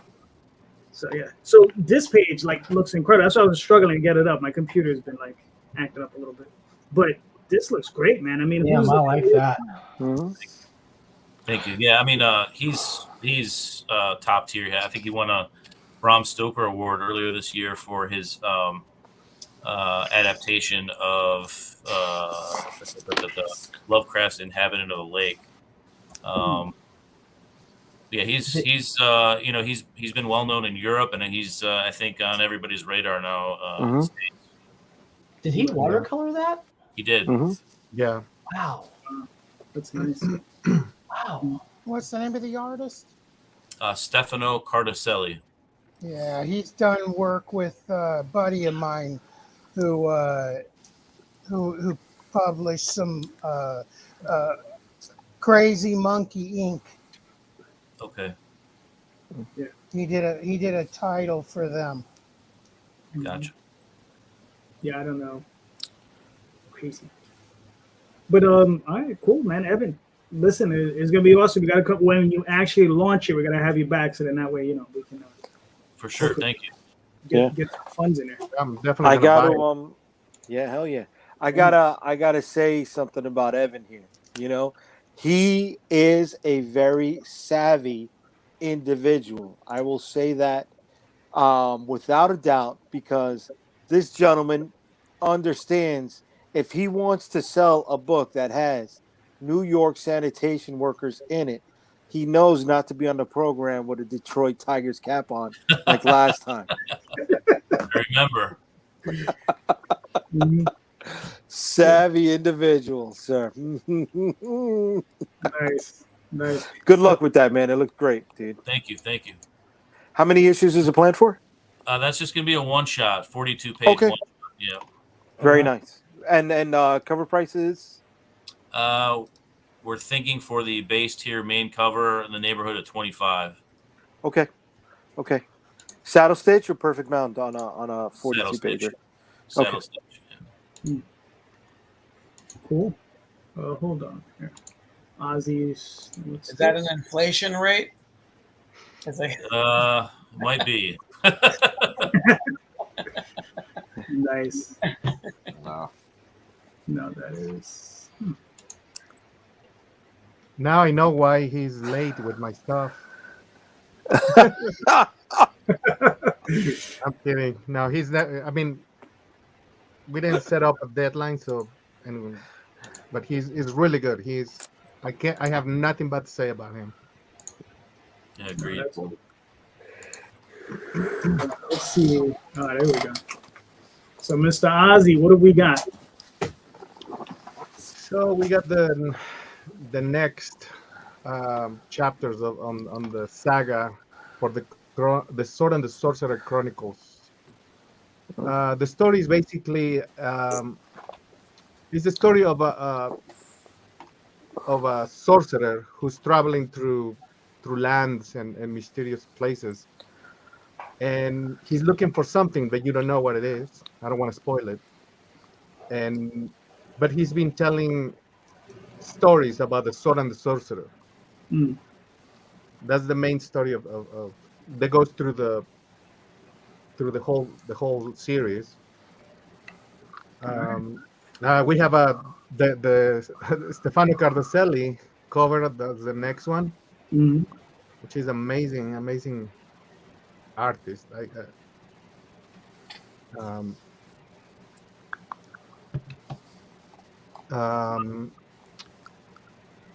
We are offering, like I said before, we have 5 different T-shirts, including the Simon Beasley cover, and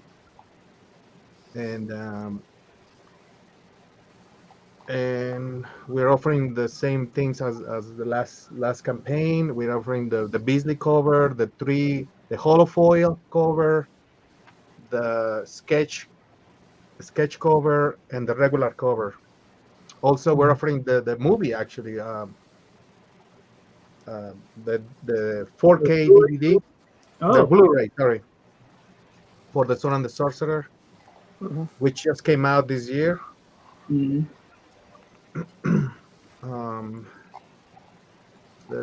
are the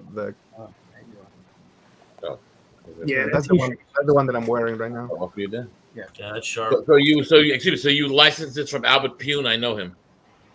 Yeah, I did. Actually. Very nice guy. Yes, super nice. Unfortunately, he's sick. Yeah, I know, but yeah, I know his wife. That's a great. I love that movie. So this is based on the movie. This is fantastic.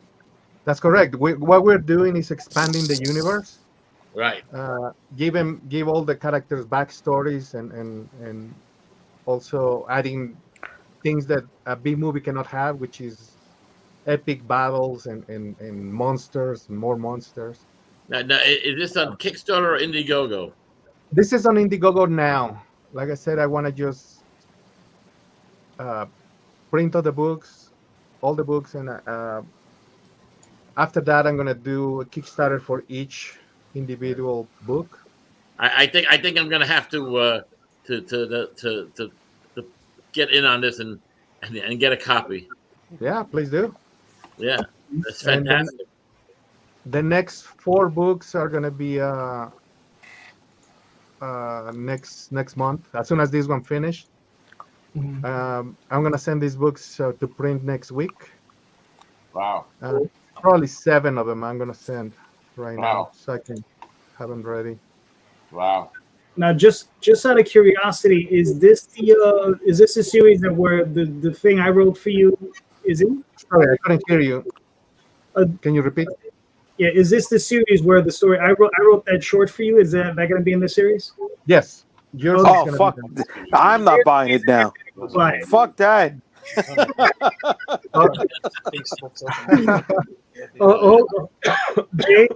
Jay, don't make me do it. That's all I'm saying. Don't do it. Yeah, and I also released them in a small short days. 20 22 days, 23. I can't remember. So you got a 22-day campaign running? Yeah, and I haven't even promoted yet. So this is the first. This video is gonna be the first one. The first. Gotcha. We gotta get you on the road, buddy. You gotta, Yeah, get that running because there's a lot of room to cover there. that's true. But like I said, this is just because I am in need to just publish the stuff, and that's it. Gotcha.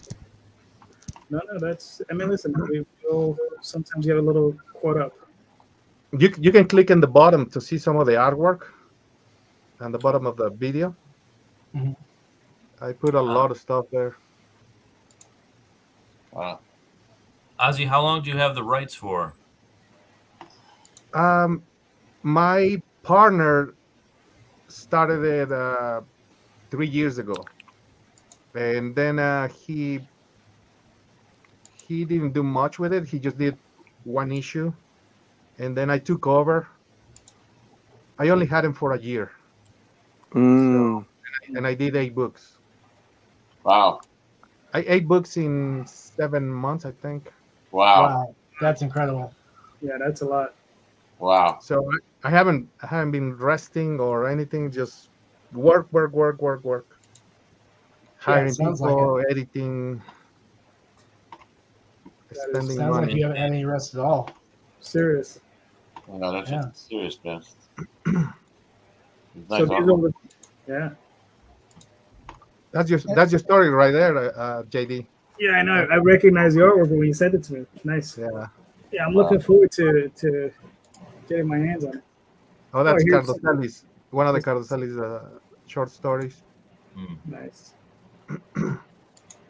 JD, when we're done with this, can you pull up the promo for Power Company? Send me the link. You send me the picture. Yeah, You it's can just on my page. Yeah, just send me the link. All right. Yeah. You can play the video too if you want. All right, let's get back to the video. Oh. Looks great. Yeah, Thank it looks you. fantastic.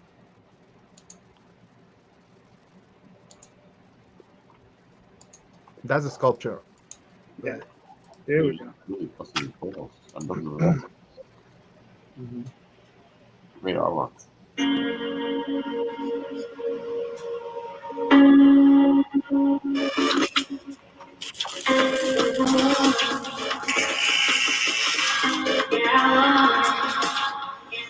Hello, I'm Ozzy Longoria. I'm the co-creator of this project, The Sword and the Sorcerer Chronicles, and we are releasing the issue number 2, 3, 4, and 5 at the same time. And you will have another chance to get the Beasley cover. Simon Beasley, this guy right here. I did the second cover, but the third cover, it's Cardoselli, who just won the Bram Stoker Award. Not only that, we have many artists on the list. I'll give you this.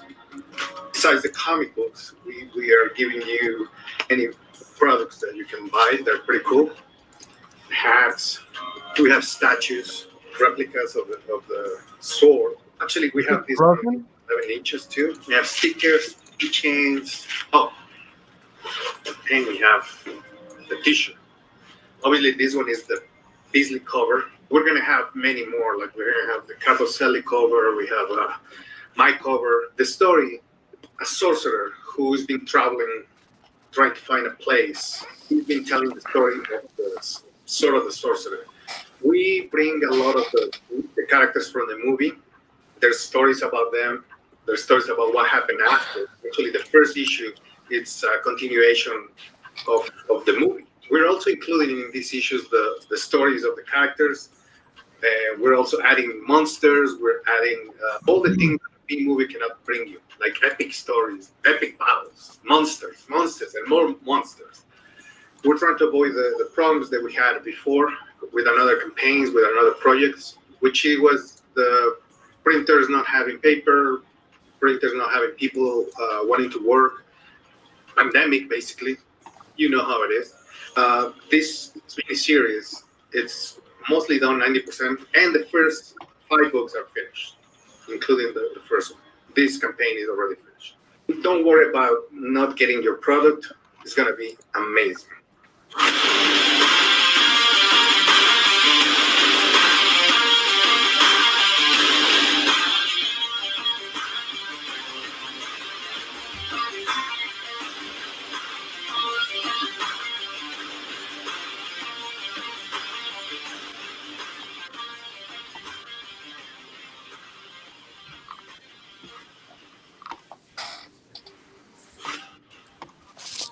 Shit, you're showing the whole book.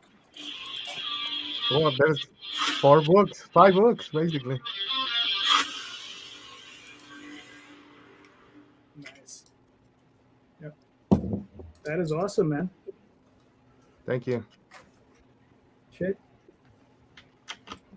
If I ever need a project coordinator, I know who to call. Yeah. Thank you. I mean, to coordinate that many, to get that many cats wrangled in one spot, man, that's impressive. Yeah.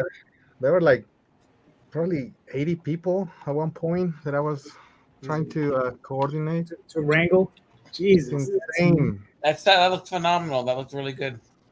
Yeah, man. And they all of them, they live in different places. For example, Brazil, Russia, and at all times I'm getting texts or emails at any time. I have to reply At them 4 all. in the morning, he's getting artwork.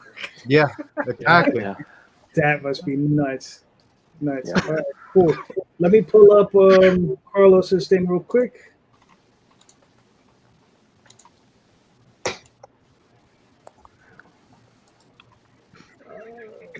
Carlos, I got Comics Power Company, right? Yep. It should be the right up. Is this it right here? No. That's not it. No. I sent you the link to my Facebook page, and it'll be the very first thing. Okay, hold on. This is this thing. Right there. This one, it says Coalition Comics Power Company. Yeah, just click the picture. Oh, gotcha. Now I'm like, okay, hold on. I had it for a second.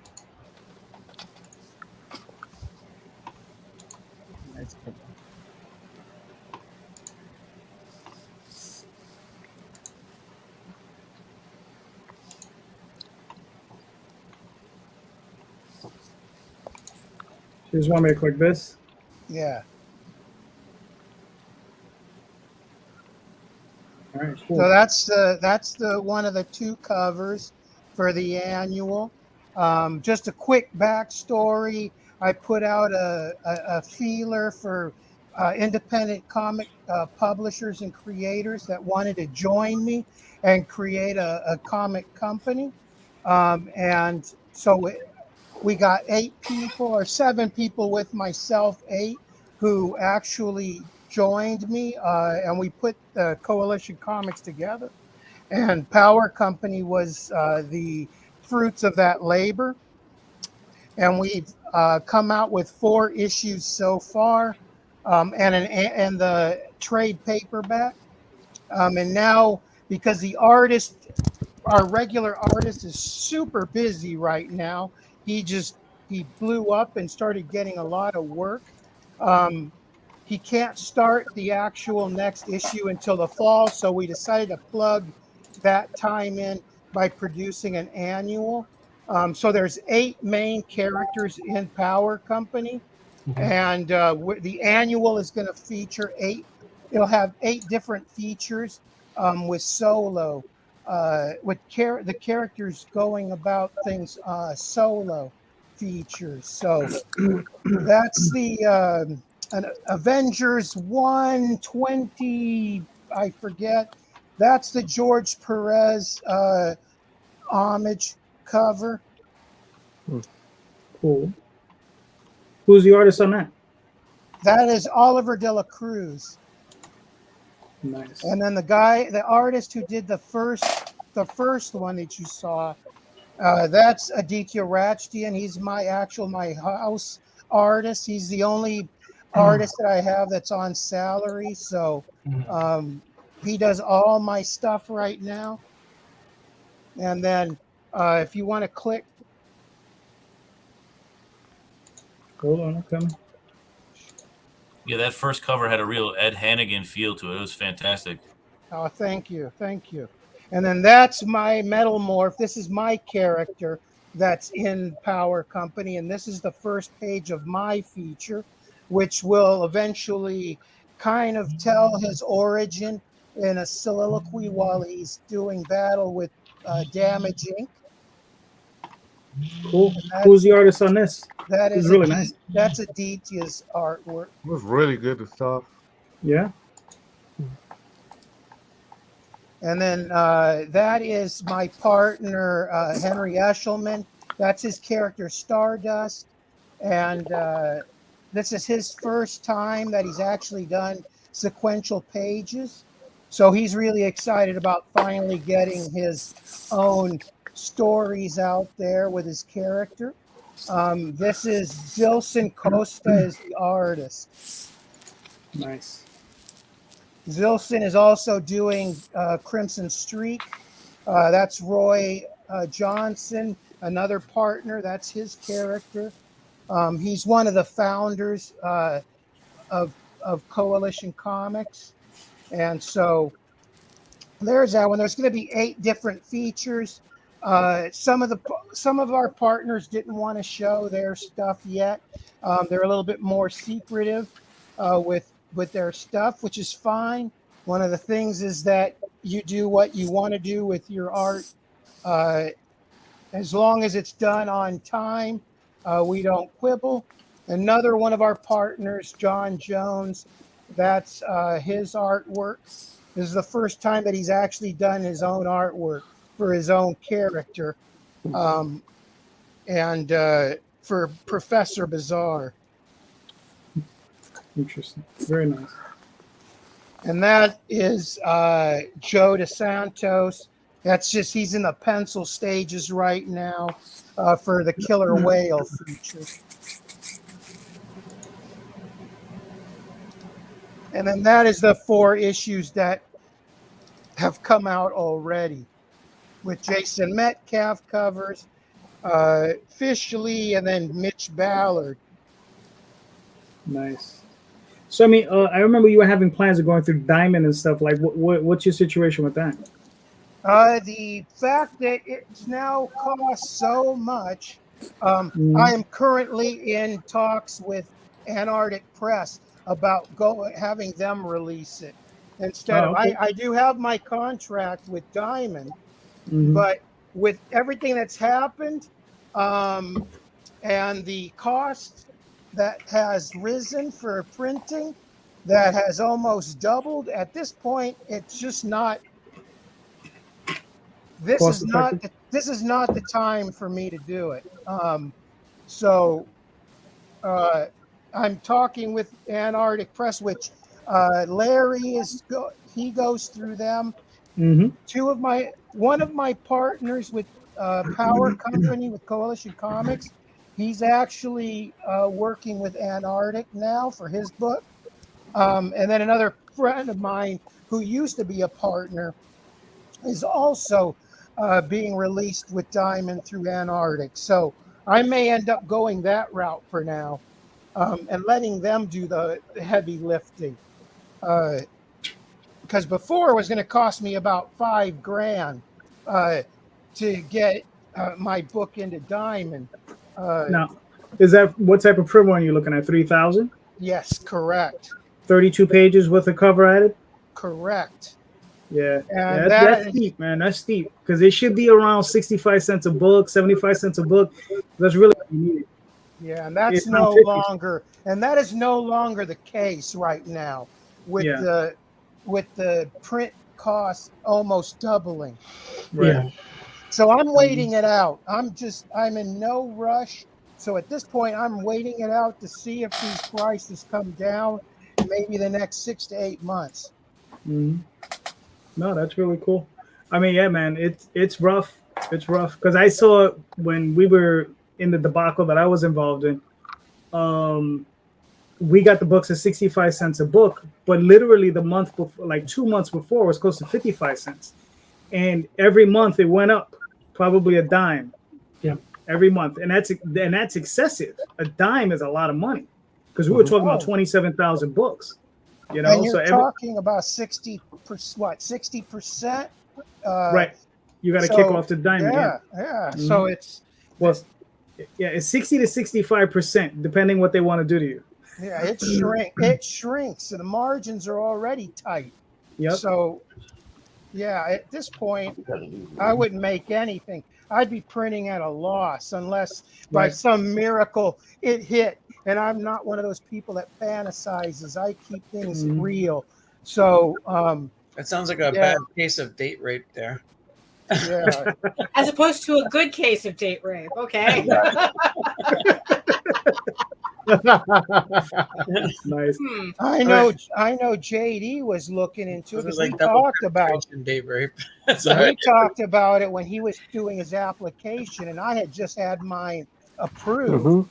And I was riding high at that point. I was like, I remember, yeah. Yeah, and I was like, this is, and then bam, the shit just came tumbling down, and it was like, at that point, I'm like, maybe I should just have Antarctic do the hard work for me. Yeah, because at least they have the volume. You know what I mean? Because they're doing what we did. You know, they have volume, so they got enough people, enough books that they can, bring those numbers. They can crunch those numbers down. You know? All right, ladies and gentlemen, we're at the top of the hour. So it's time to go. I know Sam got another show to go. I know that because I'm going on that same show. Yep. Thanks for having us on. Exactly. Thanks for having us. You just changed StreamYard keys. Exactly. Hold on. So let's start with Ray. Ray, please. Yeah. Let everybody know where they can find you and your work, sir. bxhcc.com or just Google Bronx Heroes. We're on Instagram, Twitter, Facebook, Snapchat, TikTok, everything Bronx Heroes. Gotcha. And your partner? I'm with him. Gotcha. So my stuff is linked in with him. So I mean, you can see my stuff on Thomas Siaka, SCIACCA on Facebook. Right now, my stuff is channeling to Ray. So And he has a great page called Jungle Girls. Jungle Girls of Comics and Media. He's got over 5,000 7,000 members. Yeah. Nice. All right. So look, Ray, I'll get in touch with you after. Give me a day. We'll get in touch. We will fix that, and then we'll make that happen. And then Tom will also do something for you. Right. All right. We'll make that happen because there's no reason that you guys shouldn't have that stuff up on Kickstarter. Yeah. And with 7,000 people on your page, bro, woof, you're gonna be making some money. You'll be well off. Let's hope so. Yep. I gotta fix my car. Well, there you go. Only kidding. Hopefully do a little bit better than that for you. Yeah, exactly. Ozzy, where can they find your work, sir? Well, you can Google my name. You can find me on Gemini Comics on Facebook. You can find me on Instagram on Gemini Comics 7. You can find Sword and the Sorcerer Chronicles on Facebook. And you can find me on Indiegogo right now live. Yes. Issues 1, 2, 3, 4, and 5. Yep, it's in the show notes. You can go check it out. The artwork looks incredible. I know there's at least one well-written story. That's all I can guarantee. There's a bunch of great artwork in there. All right, so there you go. As a kid, that was a great movie. Richard Lynch. Yes, it is a fantastic movie. Evan, where can they find you and your work, sir? You can find me on Twitter, on Facebook. You can find Time Grunts and Harvest of Horrors 2 on calibercomics.com. I think they have a promo right now. If you type in the code Caliber20, you get 20% off. And Silence will be in comic book shops shortly. Silence number 2 will be in comic book shops shortly. And, of course, Blood Run, you can sign up for the pre-launch at zoop.com. Wow, cool. Mr. Carlos, where can they find you and your work, sir? I'm back, and you can find me on facebook.com/writer Carlos Raphael. You can find me on and that's for Champion Comics, which is my brand. You can also find me with Coalition Comics Power Company. You can just Google it. You can also find me on Instagram, Carlos F. Oh, no, that's at Champion Comics Group is Instagram at Champion Comics Group. And then on Twitter, it is Carlos F. Raphael. All right, cool. Sam? Well, you can find me as Sinopa Publishing, Sinopa. We're on Instagram, Facebook, and Twitter, all the same. You can also find me on Kickstarter and on Indiegogo. We're under Sinopa Publishing and WS Quinton, where we release comics and role-playing game books. All right, nice. Mr. Rosario, where can I find you, sir? Unstoppable Comics, baby. All roads lead to and from Unstoppable Comics with me. You head on over to the website. You'll be able to find all of our social media links, and you will also find out that all graphic novels are free shipping right now on the website. How do you afford that? That's expensive. To do like a bulk shipping rate? No, I did a bulk printing rate. So I'm paying medium mail on the book, medium mail through stamps.com on a book like that is usually around under $3. Yeah. It's under $3 with that, and I paid just under $5 for bulk shipping on these graphic novels. So I'm still making out more than I would have with Diamond if I'm eating the shipping cost. Oh God, yeah, for sure. Diamond, get it. Yeah. All right, cool. Daphne, where can they find you and your work? You can all head on over to my main portfolio site at eagleworks.com, where you can find links to all of my galleries and social media sites, but I mostly post to Facebook. You can also read the first 5 issues of Eagle Raven, Air the First Unicorn in its original black and white format for free. But if you prefer your fantasy to be more of a Lord of the Rings type of adventure, you can follow the link over to Tall Tales, TAILS online.com, and read the first 20 issues of Tall Tales for free. Oh, nice. And really quick, just for Krysta, because she was waiting, she wanted everybody to do this, but obviously nobody wanted to do their pitch. So Tall Tales is a story of friends and warriors in search of the fabled Great Seal of Iberion, stolen from the possession of their benefactor. In their quest, they become unwittingly entangled in a bitter war between the rats and the trolls, and soon must learn what their own characters are truly made of. In the final chapter of the Thieves' Quest story arc, as plague ravages Garrison Hadge, the seal is delivered to the sorcerer Moloch. But the path to Calazarian rule isn't as clear as Ravenwood and his group reach Land's End Keep to end the quest once and for all. There you go. So that's what I like that pitch. There you go. Yeah. Shit. There you go. When did Netflix That was practice there, baby. Yeah, like she's. Look, I'm reading cue cards. Like I said, it's not that deep. I have it on my screen right here. Like I said, it's not that hard. Like I always say, she's a smart one in a relationship. I have no cue cards. I do have a book.